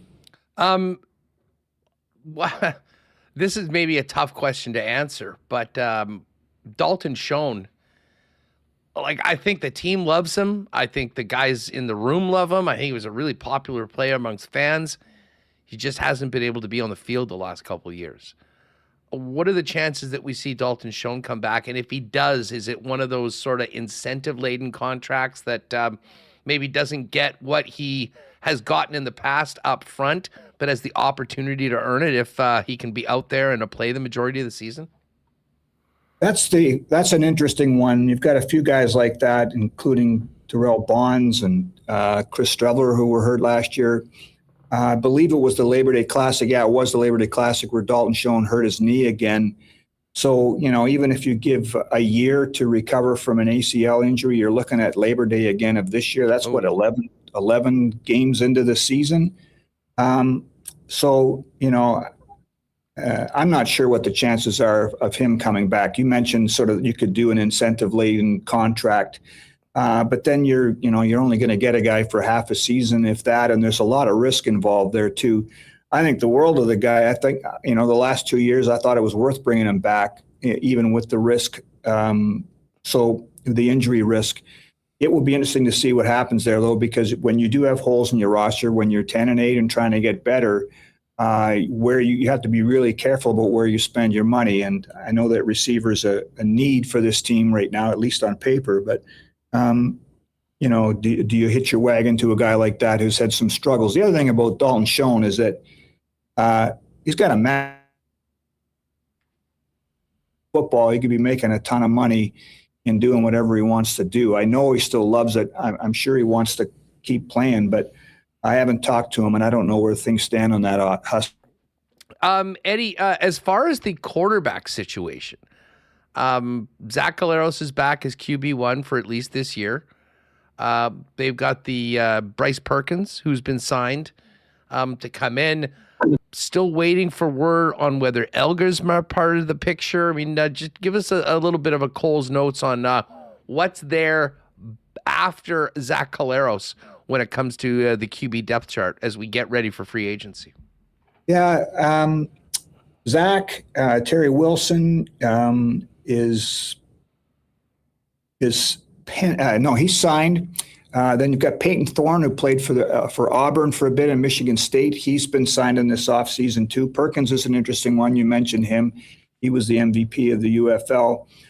The Taylor Elgersma thing, I get asked about this all the time, Huss. It's really interesting to me. Bombers drafted him last year in the second round. You know, everybody knows his story. Went to Green Bay and had a really good preseason camp. A lot of people were surprised that he didn't make the Packers, or at least be put on their practice roster. And I keep saying the same thing, but he's been, from what we're being told, and I know the Bombers have been in contact with his agent, he's waiting to see if there's an NFL opportunity still. He was drafted too in the UFL as a quarterback draft or a positional draft, and he's the Baltimore Stallions own his rights. I'm not sure if he'll be waiting until the last minute. He's not signed by the Bombers, so he can wait as long as he wants. You know, obviously this is a biased take. I think it would benefit him and his career if nothing works out in the NFL to be here, to be in a room with Tommy Condell and Zach Collaros for his own. I mean, and the other thing is Zach missed 5 starts last year and didn't finish 3 other games. So if you position yourself well with an open, potentially an awful lot of opportunity to see real action as a rookie. So I don't know what's going on with that. I'm kind of watching it with the same curiosity as everybody else. My one thought about his name being on that UFL list, and I don't know whether you need to like, hey, I'm interested in, or I have no idea whether they just say, hey, this is a guy we might like, or whether there was some connection. But for a guy that has played 3-down football his whole time and that has been looking for NFL opportunity, if he is dead set on getting that chance and another look, having not played U.S. college football, playing 4-down football in the UFL might be a way that he believes he can kind of showcase what he can do south of the border. So that's why I'm sort of paying attention to that situation. And I, you know, in some ways I say, you know, I guess we'll wait till the 10th of February and then see how things shake out. But it is interesting when you get guys like an Austin Mack, when you get the Tim White out there. I mean, some of these other players, it is important to note that those sort of signings for players that have been released could happen at any point. Absolutely. This is what happened last year with Dylan Mitchell. And we had press conference here. Everybody was so excited about the Bombers adding him. He had been cut by Edmonton in mid-January, maybe this time last year. And it wasn't too long later that he was in Winnipeg. So I guess that's the cautionary tale on this, is that sometimes a guy that's has been a star elsewhere or was released for financial reasons, it's no guarantee that he's going to be the fit where he ends up next. So, I don't think that's made the Bombers gun shy on any of this. I asked this to Kyle Walters when the CFL had their winter meetings in Calgary earlier this month, if what happened in free agency last year with the team whiffing on a few free agent signings impacts what they'll do this year. And he said, no, we're still going to go at it the way we always do. And I think that's partly why we're seeing some of the guys that we know are back, because they've been in the building. The coaching staff has trust in them, and they know their work habits. They know their off-season work habits and what they're going to get when training camp starts. Some of these other guys, as accomplished as they are, until you get them into the building, you just don't know. I mean, Peyton Logan's another guy like that too, right? They brought him in and got hurt in training camp, played a couple games, and now he's a Toronto Argonauts. That free agency, CFL free agency, is necessarily your scouting staff to find some gems. And I think not recognize an awful lot of them. And some of those guys. Yeah, Eddie, listen, always great having you on the program. We got a little, just cutting out just a little bit, but we will stay in touch, and we'll look forward to CFL free agency on February 10th. Big thanks to our pal Eddie Tait for jumping on. I don't know what happened to the connection there just at the end, but always great to have Ed's look at things. And I know there's a lot of people, talked to some Bomber fans on the weekend, that were fired up about the Willie J announcement. And Stanley Bryant can still play. Eventually, someone will be replacing him, but it's not going to be this year.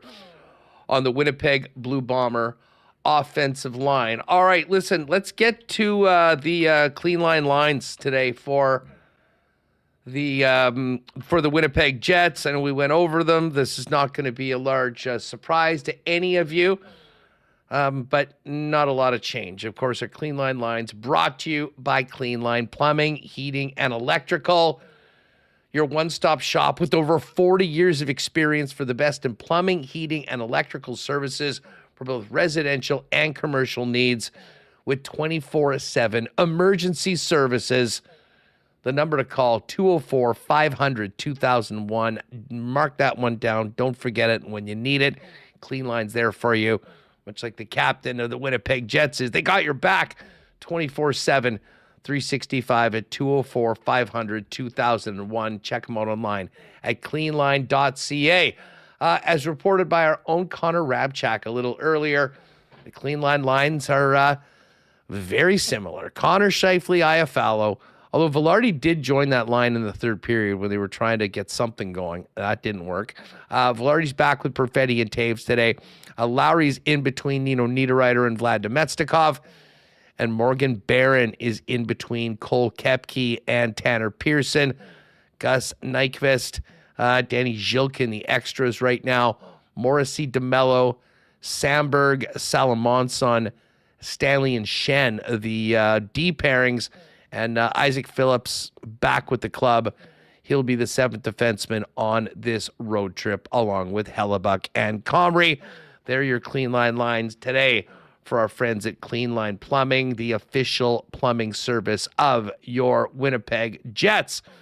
Hey, it's freezing outside. This is our first Monday for a while without football.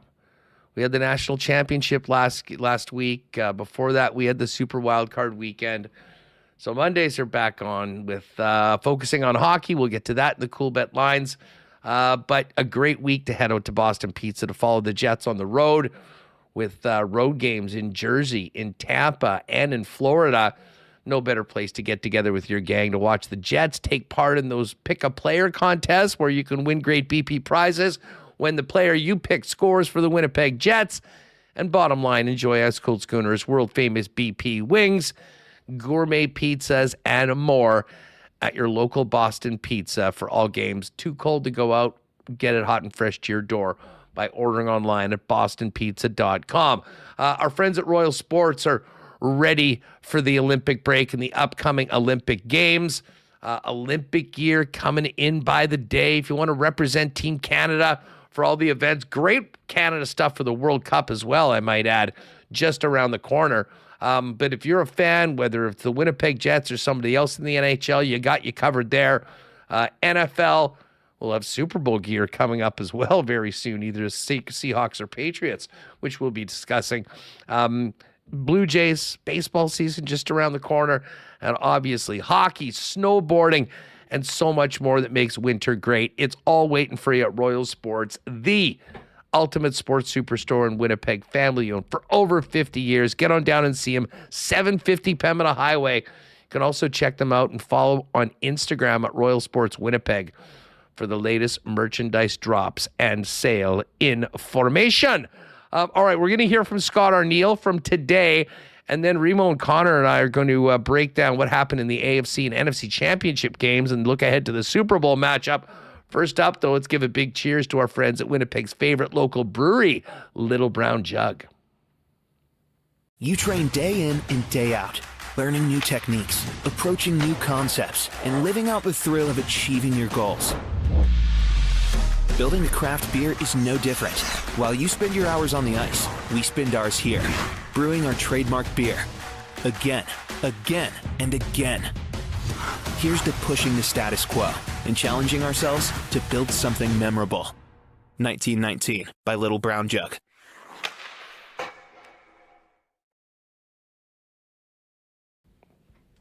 All right. Great stuff with Ed Tait. Connor and Remo are going to join me again. We'll get into a little bit of NFL talk now that the Super Bowl matchup is set. But it did promise you we'd hear from Scott Arneal today. We played the Saturday, very brief press conference earlier. A couple days to sit on it, I guess. And you're back. This is Arneal from today. Just looking back on Saturday, and of course today's practice before hitting the road. Looked at it this morning in the video. We had a meeting this morning, and there was however many clips. It was all those ones there. The stuff we did against Florida, the stuff we did against other teams, that nose-to-nose compete, execution, just the details of our game. It was the opposite. It was like we were looking for a real easy game against Detroit. And Detroit's one of the top teams in the East. They don't play the same style as maybe Florida does, but at the end of the day, that wasn't good enough. And that was pretty much the message. It was a message after the game. It was a message this morning. They understood it. A few areas that we showed some positives, some things that we did well throughout that we're going to have to do going into Jersey, and that's it. And now move on. Now move on and focus on Jersey.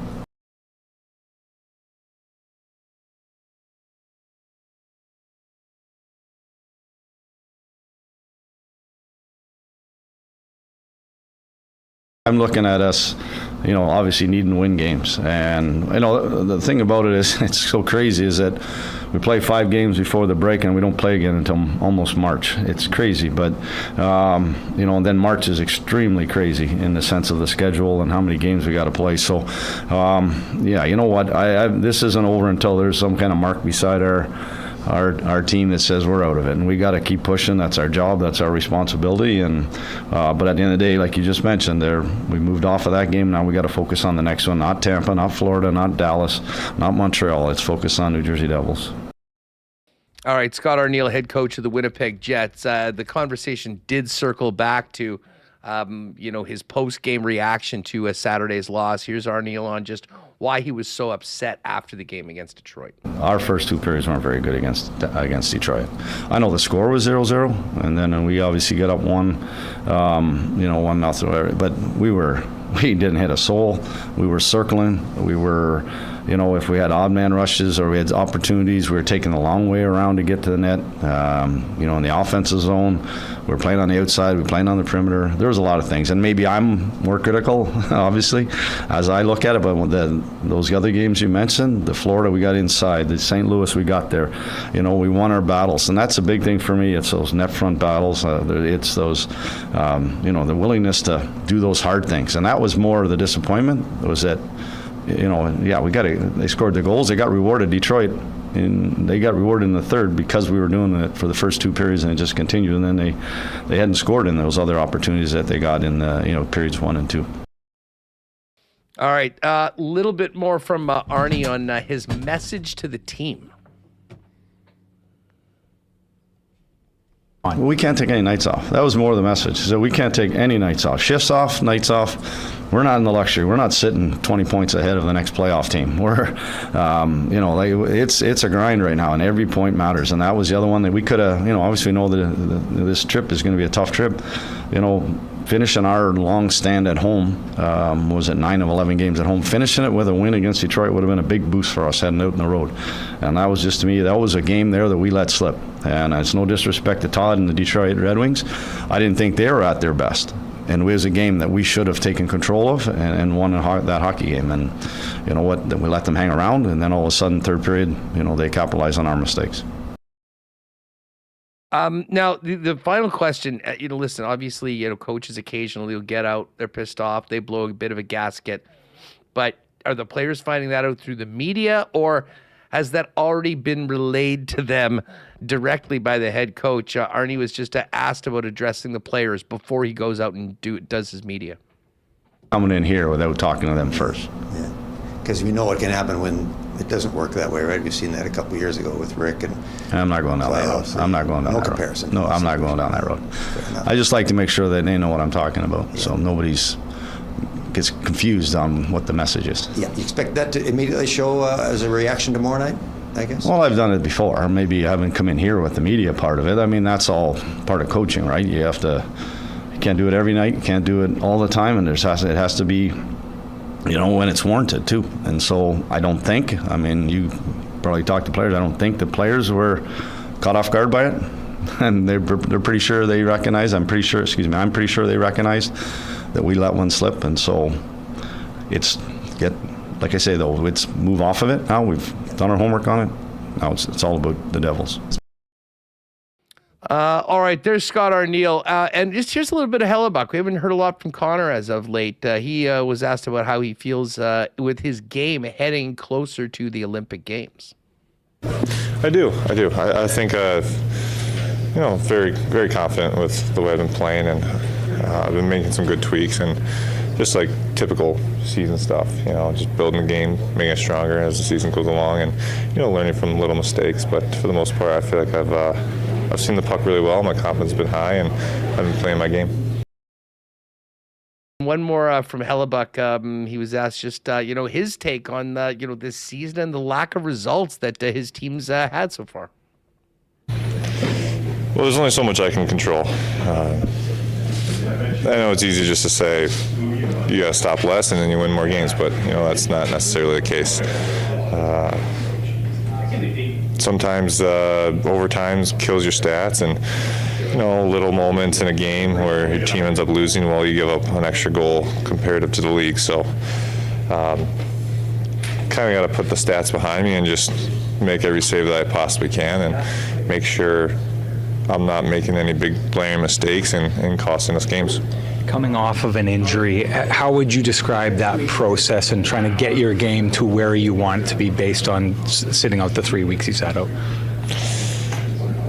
I think I came right back in and, got my game right to where I left off, and, continue to build it. That being said, I came in and we went on a huge losing streak, so that's not great for the mentals, and everyone's going to look worse when you're on a losing streak. But the thing with hockey, it's a team game.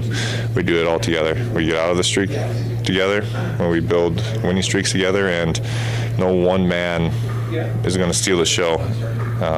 Once the team starts succeeding, then those individuals will start succeeding.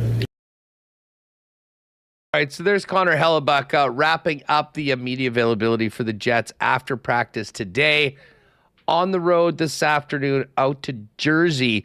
They'll kick off the 4-game road trip tomorrow in Jersey, then head out to Florida for Tampa and the Panthers, and finish it up in Dallas before Wednesday, February 4th, Habs, Canada Life Center. Again, if you want to join us for the Winnipeg Sports Talk group, we'd love to have you. Go to winnipegsportstalk.com/WST and grab your tickets. All right, let's get the boys back in here.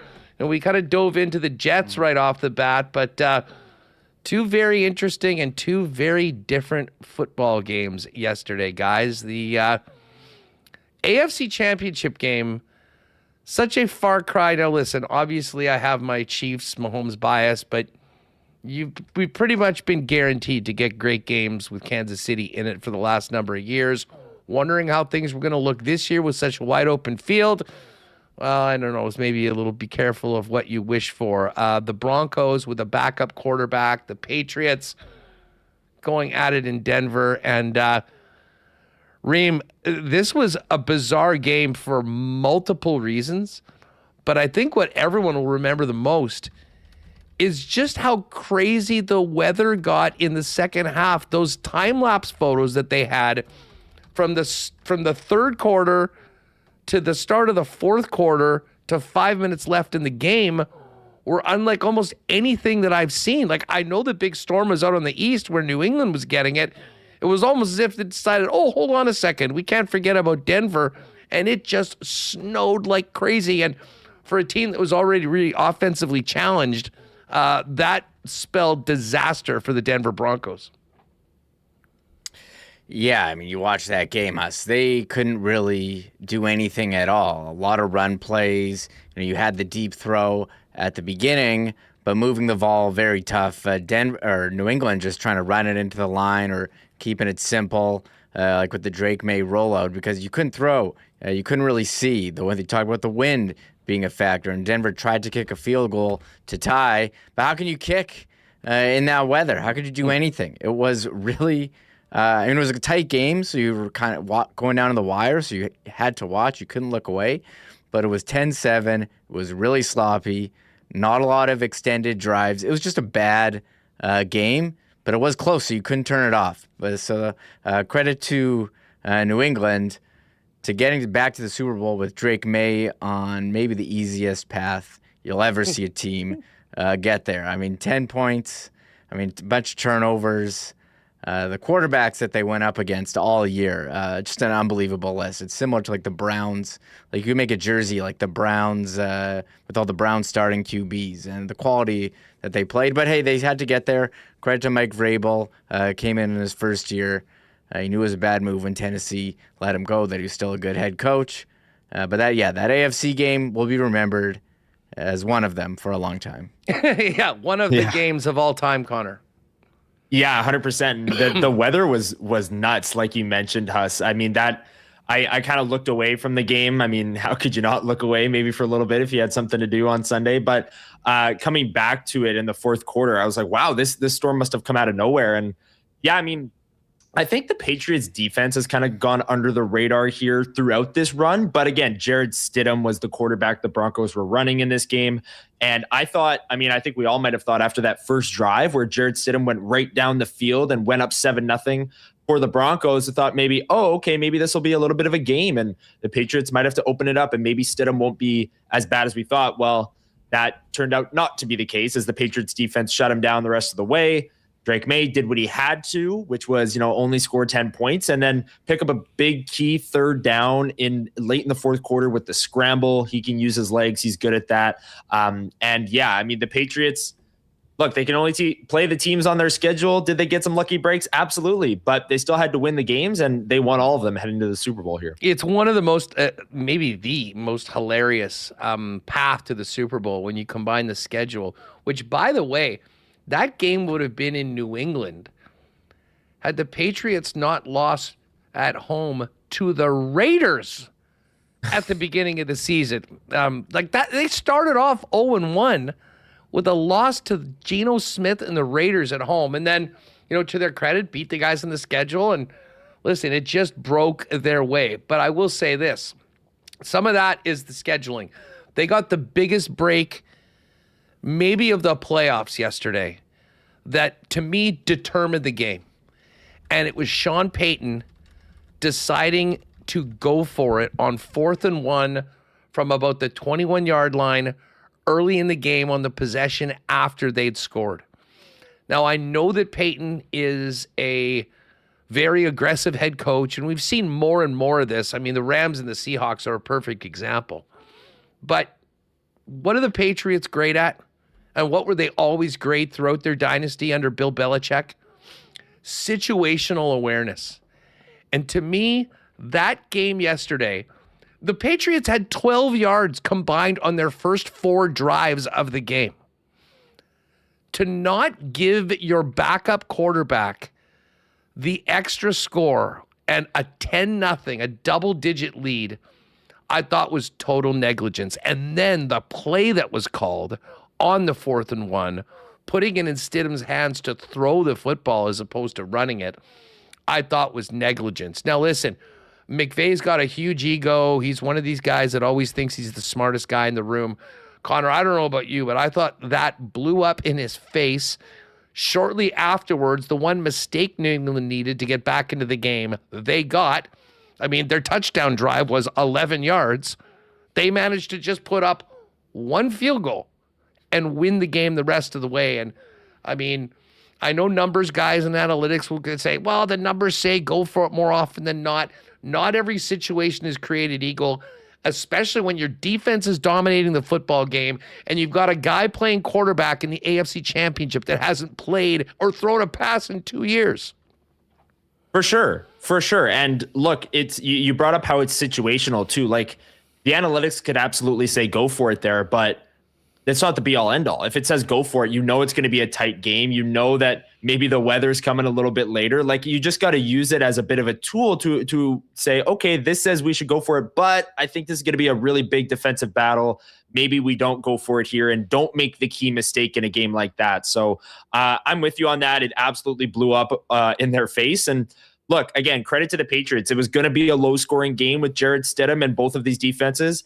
They got it done. Was it pretty? Absolutely not. But as soon as that snow was rolling through and the blizzard was going nuts in the fourth quarter, you knew that like it was going to take 1 third down here or there to win the game. And they did it. And now we get to see, everyone is kind of leaning. We'll get into the NFC Championship in a second here. Everyone is kind of leaning towards the Seahawks, of course, because of what we watched in both of these championship games, but it would be kind of crazy if New England came out and won. Like they get this super soft schedule and then they just get it done once again in the Super Bowl would be something else. But yeah, the AFC Championship I don't think inspired any confidence. I'd be interested to hear from Jake, who's a Pats fan. I don't know if it inspired like any confidence that they'll go and win. I can tell you from the group chat. chat. He was not saying we've arrived. One more to go. I mean, it was, hey, happy to be there. But just Remo on the AFC game. I mean, going back to that decision by Peyton that I thought blew up in his face. But we talk about situational football. I thought Mike Vrabel did an incredible job of knowing what Denver was up against, knowing how well his defense was playing, knowing that it was a whiteout and his team was in white jerseys. Like, when they kept on getting those balls punted to them in the fourth quarter, they didn't try to do anything with it other than run the football into the line, let the clock run down, and then punt it right back to the Denver Broncos and say, go for it, Jarrett Stidham. And it was pretty clear that he had full confidence in his defense. I think about the last time they had the football where it was like a 3rd and 9, and they just handed it to Stevenson again. And then he just looks at his offense. He's like, come on, get off the field. Like, this was the plan all along. And, I mean, next thing you know, throws the pick in desperation time. And the New England Patriots are going back to the freaking Super Bowl. Yeah, here's the fourth quarter drives for New England. First 4 plays, 10 yards, punt. 3 plays, -1 yard, punt. 3 plays, 1 yard, punt. And then the end of the game, 6 plays, 14 yards. And you couldn't do anything there.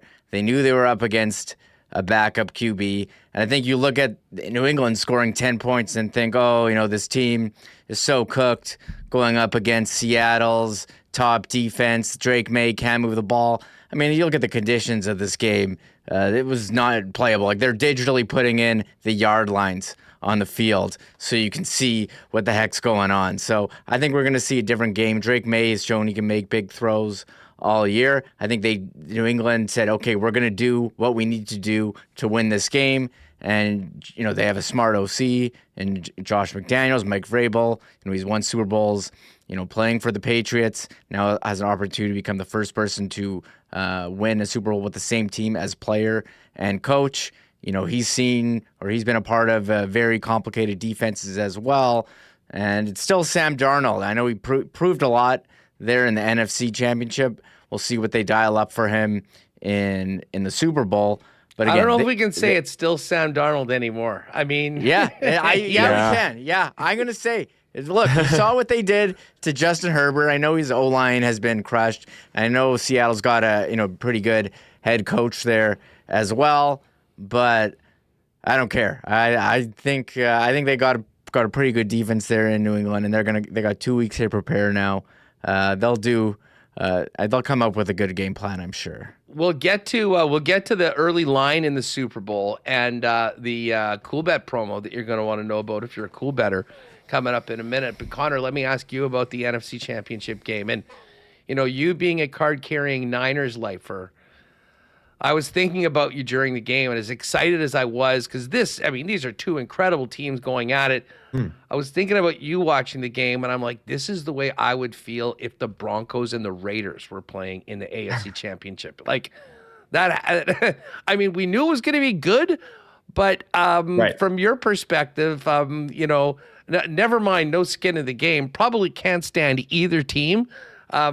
Even you probably were pretty entertained about the performance. Like, that's one thing you can guarantee. You put the Seahawks and the Rams on a field, and there's going to be points, and it's going to be a lot of fun. That's the thing, Huss. I was going into that game thinking, man, I really hope both teams lose. I hope they find a way, right? And then the game ends, and you're like, wow, those two teams are really good. Like the part that really sucks is like the Niners.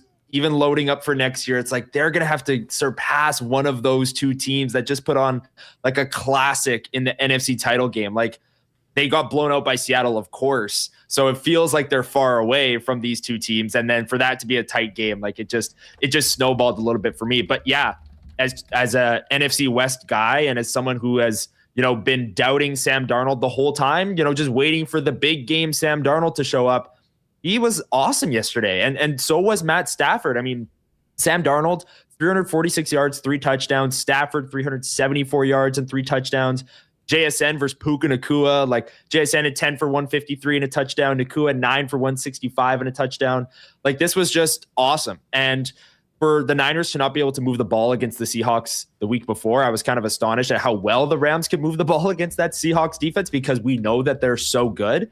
But I think it just goes to show, when you get two great teams, an offensive mind like Sean McVay versus a defensive mind like Mike McDonald, and two probably the two most talented rosters in the NFL. I saw some people saying, I always think it's like the kiss of death, but I saw people saying, we just watched the Super Bowl and the NFC Championship. That's like, oh, guaranteed Patriots win. But no, I think these are two incredible teams, and they delivered an awesome game. And I think that was the expectation. And yeah, shout out to both of those quarterbacks. They both had career days. It was awesome. Reem, the game seemed to turn. And I do think, I mean, at the end of it all, you have to give credit to the Seattle defense. I mean, the Rams drove down.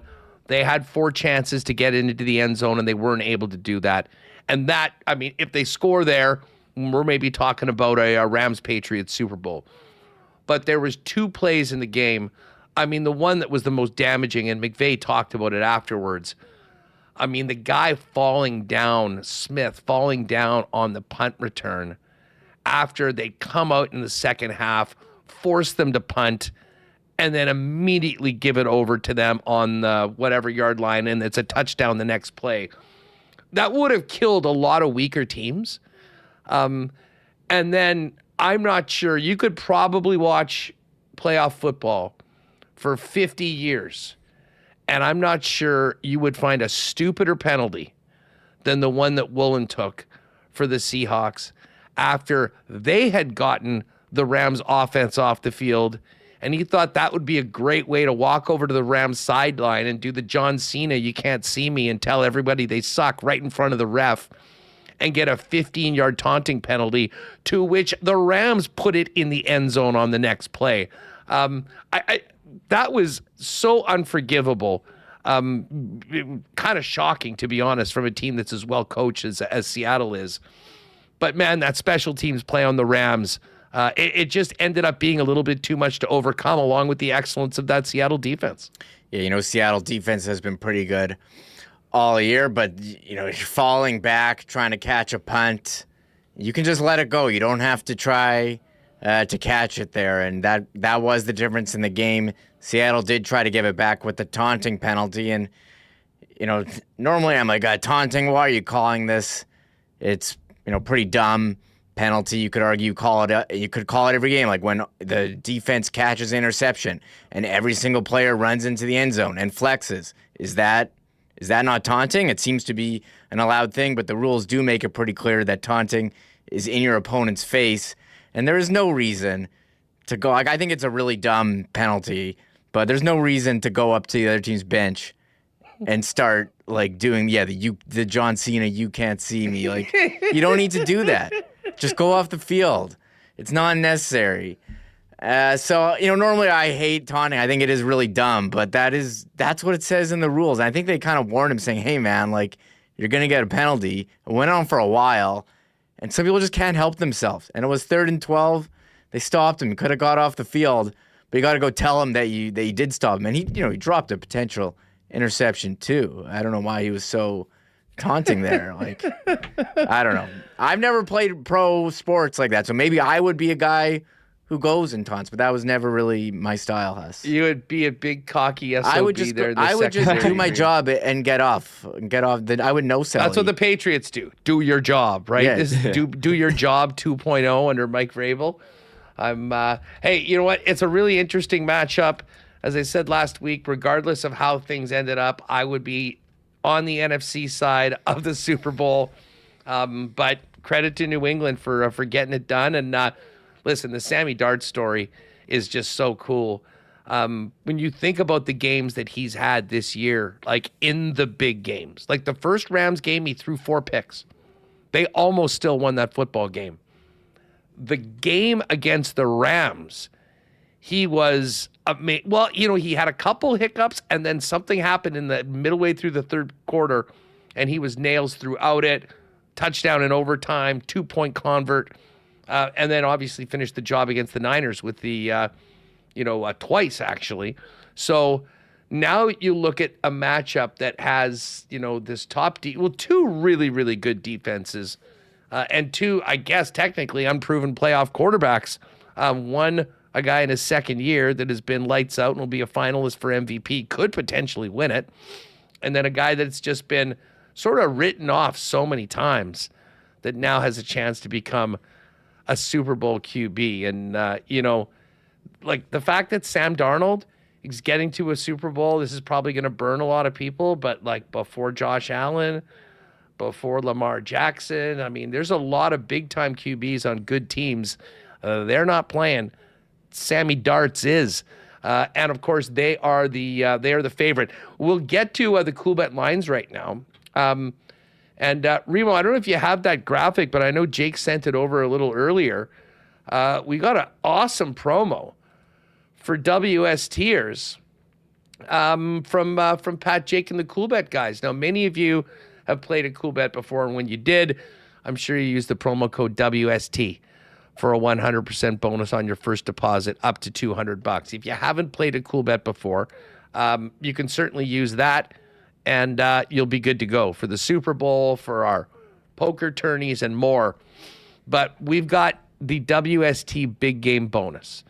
So this is for any of you Coolbetters that are playing at Coolbet that have used our WST bonus before and got it on, when you initially, started playing there. If you need a little top up heading into the big game, here is your promo code, folks. WSTSB60. So on your next deposit, if you would like, use that promo code, and any denomination of deposit up to $60 will be matched dollar for dollar. So you can double your bonus up to $60. Again, WST SB60 is the bonus code for everybody over at Coolbet. Perfect way to pad the bankroll before the coin toss. Don't wait, get always. And as always, stay cool, bet responsibly for anyone that's used that WST bonus so far, which is great because I think this is going to be a really, really fun Super Bowl, and the betting conversations around it. Both teams are so interesting. You got so many different players that I think have the chance to maybe make an impact in the big game that there'll be plenty of options. Now, Remo, you'll be proud of me. I have not been a guy that in the past that is like waiting for the line 2 seconds after the NFC Championship game ends. But as I finished up with my buddies that I was watching the game with, I was intrigued because I was texting with Dusty as to what do I think the line will be in this game. And I said, I think it's going to be 3.5, maybe 4. And it opened up at 3.5. And I was watching it in real time go from 3.5, it went to 4. It went back to 3.5 at -118, and then 3.5 at -111. So I went in with probably my biggest bet of the Super Bowl on the 3.5 at -111. And I feel like I'm a real smart guy now because it's settled at 4.5 at -109 right now. And listen, the difference between 4.5 going to 3.5 as far as NFL betting is always a big one. So if you're able to get on it early, good news. But right now, the Super Bowl line is 4.5 in favor of the Seahawks. Patriots plus 190 on the money line, and we have seen some bigger upsets than that in recent Super Bowl history. And the Seahawks minus 227. What do you think about the line for this one? Seems like I'm worried about the Patriots' ability to score points in this one, and anytime you can get a line early and it moves in your favor, I think you're making a smart bet there. So I'll give you credit. Probably lean Seahawks. I don't know if I could handle I wanted the Patriots to win like their other 6 Super Bowls, but I just don't think they're deserving. Although I was not prepared for a Stidham Darnold Super Bowl or Stidham. I'm glad the Patriots are there, given what we were faced with. I don't want to see Stidham. I think he's definitely an exciting player. So I wanted May Stafford, but I will take this. what revenge it would be for the Seahawks to get this win over the Patriots after what happened in this Super Bowl of the hat that I'm wearing. I'm sure many of them, even if they win, they'll still feel like the pain of losing the Malcolm Butler game will be worse than the joy of winning. Still, honestly, in my entire life, the most stunned I've ever been, I think, at a sporting event. I think I've told this story before, but I mean, like a bunch of the media and the TSN guys, have seats in an area. And I can't remember, a couple times I had a seat, a couple times I was just in like the media workroom, and I would kind of like try and find an area in and around there. So sure enough, there's a spot. So it's me, Naylor, Jesse Palmer, Farhan, a couple other guys. Well, about 5 minutes into the fourth quarter, they all leave to go downstairs to get ready to do their afterwards. So I was actually sitting in a row of 8 seats, probably $40,000 worth of empty seats around me when that play happened. That's literally the angle that I was looking at.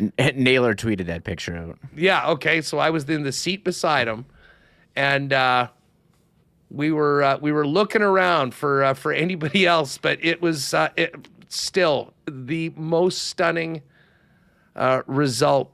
I mean, it was over, and then it wasn't. But we got the rematch, and who could have thunk it? Drake May. I was asking Jake, what were the Patriots preseason to win the AFC? And here's what these numbers were over at CoolBet. So the preseason, they were 30-1.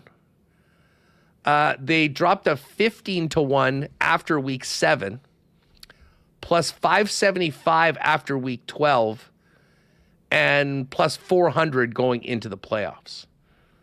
So, I mean, that number went down all along. But, I mean, this was a long shot right off the bat. But a lot of people were jumping on the over for their totals for the season because of their schedule. Who could have known that it would have come back this way? But two of the best coaches in the game right now, Vrabel and McDonald, I think both of these teams are going to be prepared, ready to go. And it should be an awesome, awesome Super Bowl. Just while I'm on the NFL, they do have next head coach of the Buffalo Bills odds. And for you Bills fans that are wondering, wanting to follow the money, Brian Daboll, plus 150. Davis Webb, 3-1. Grant Yudinski, plus 350. Clint Kubiak, man, he's had a great year. 5-1. Joe Brady, 10-1, and then Cliff Kingsbury and Bill Belichick, 35. Can you imagine Bill Belichick?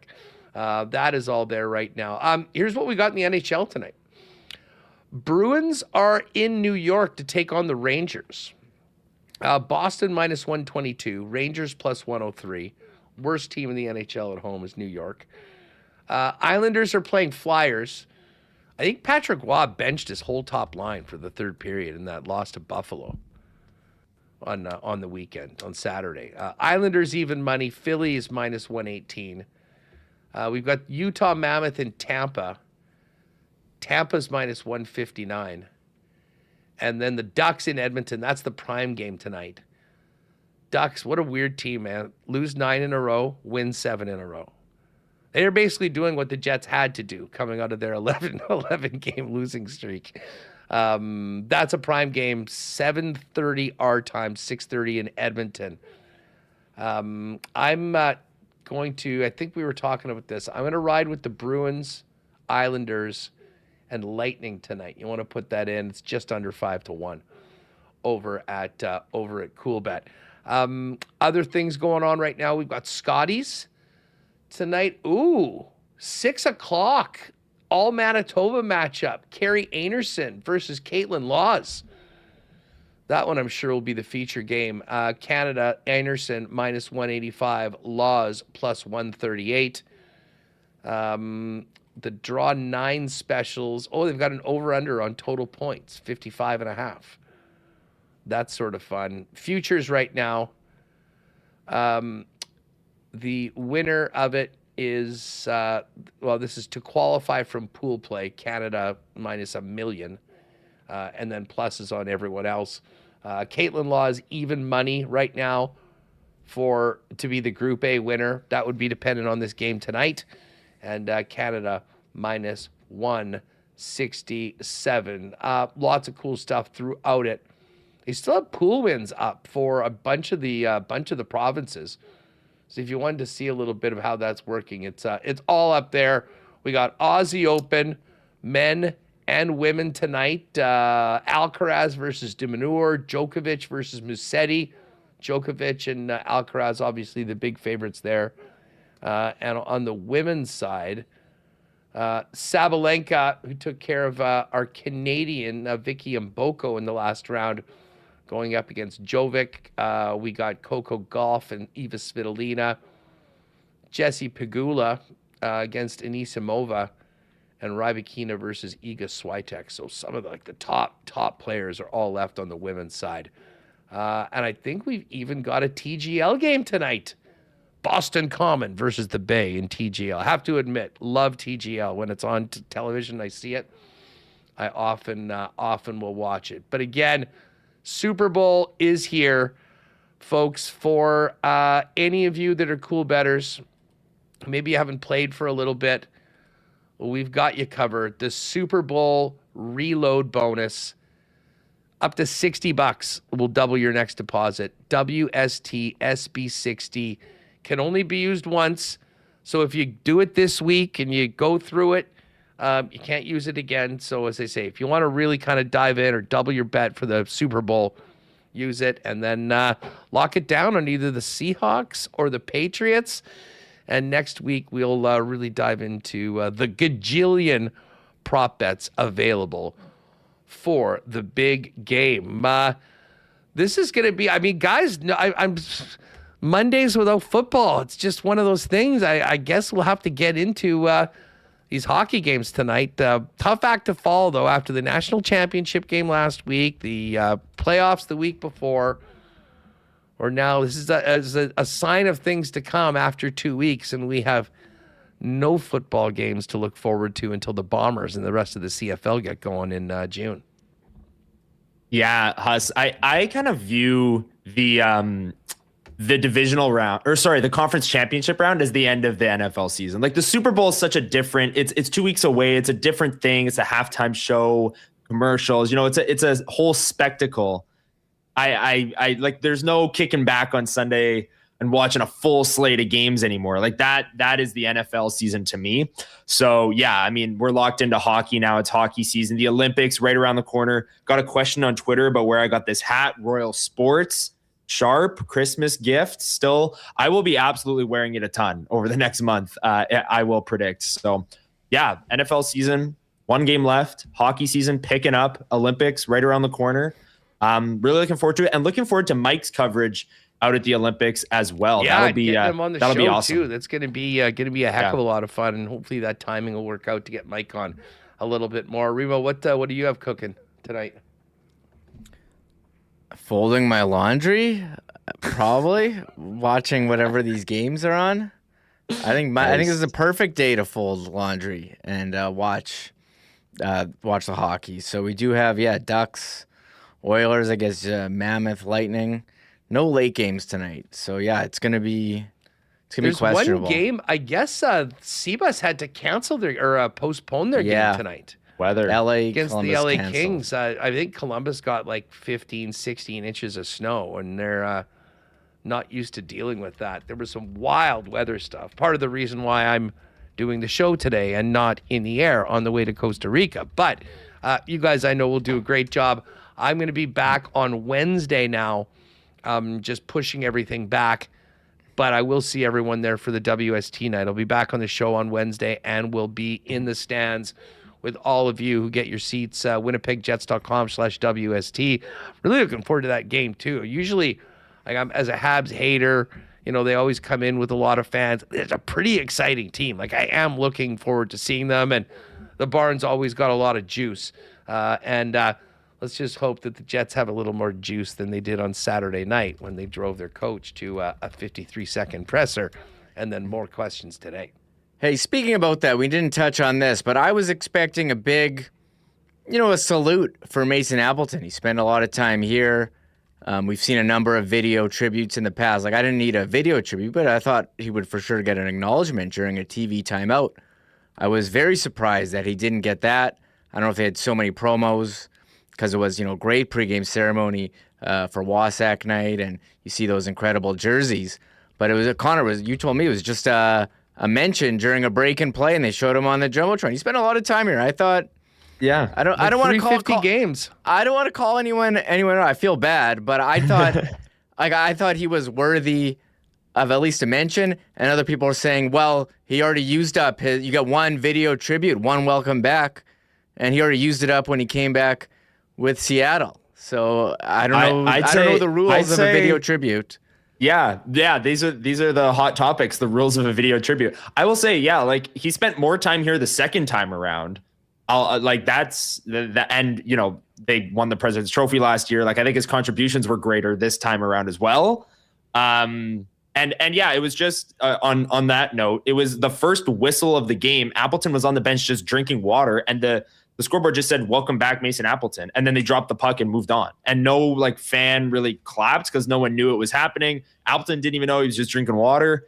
I expected the same thing. First TV timeout, just Jets fans, welcome back, Mason Appleton. You don't need a full tribute video, but just give the guy an opportunity to wave. That was shocking to me too. Yeah, and again, I don't know what the rules or why some guys get them and some don't. But I'm with you. I was kind of like going to the second period. I'm like, wait a second, they haven't done anything for Appleton yet. I, like most people at the game, missed the quick thing that they threw up. I know a couple people tweeted it out, but.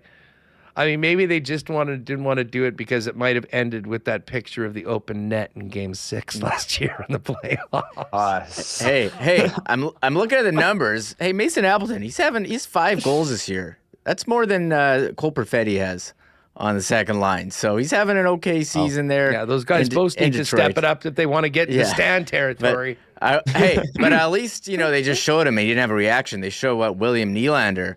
Or on the screen in Toronto, and he does the finger. Look, I don't want to sit here and be all Mr. Outrage, but if you're a member of the Toronto Maple Leafs, you can't be doing that. It seems like a big no-no to me. I know it's just like a finger. Like, what does a finger really mean? Dumb. That was really.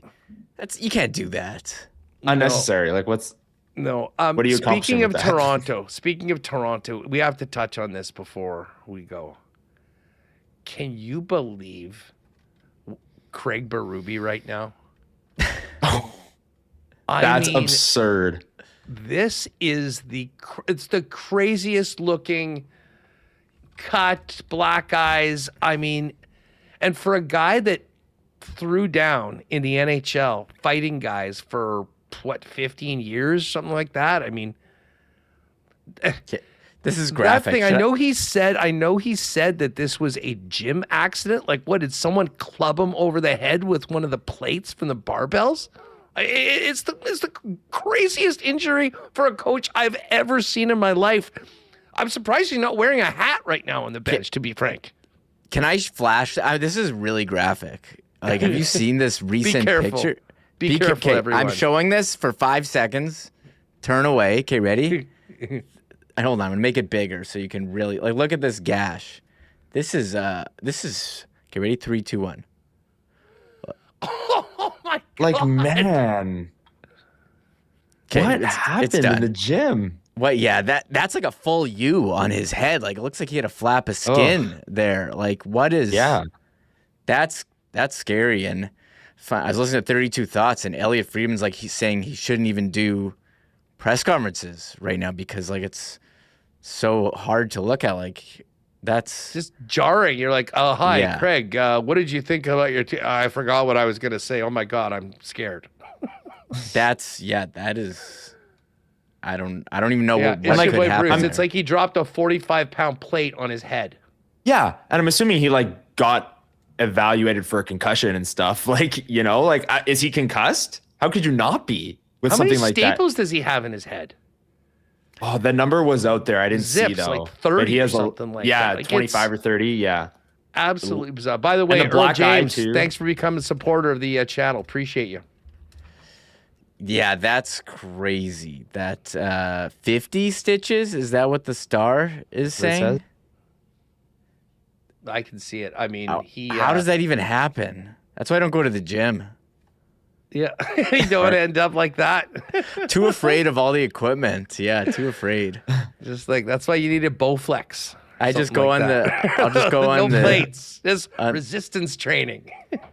I'll just go on the treadmill. You can't. Well, maybe you could fall and hit your head and do something like that. But yeah, that is. Oh, and by the way, Schnitzy, thanks to Coolbet and the WST Winners crew for the Pay Dirt parlay. I should have mentioned this right off the bat, like when we were doing the Coolbet lines. So we'd gone 3 weeks in a row with one of the parlays hitting. We put this one together yesterday.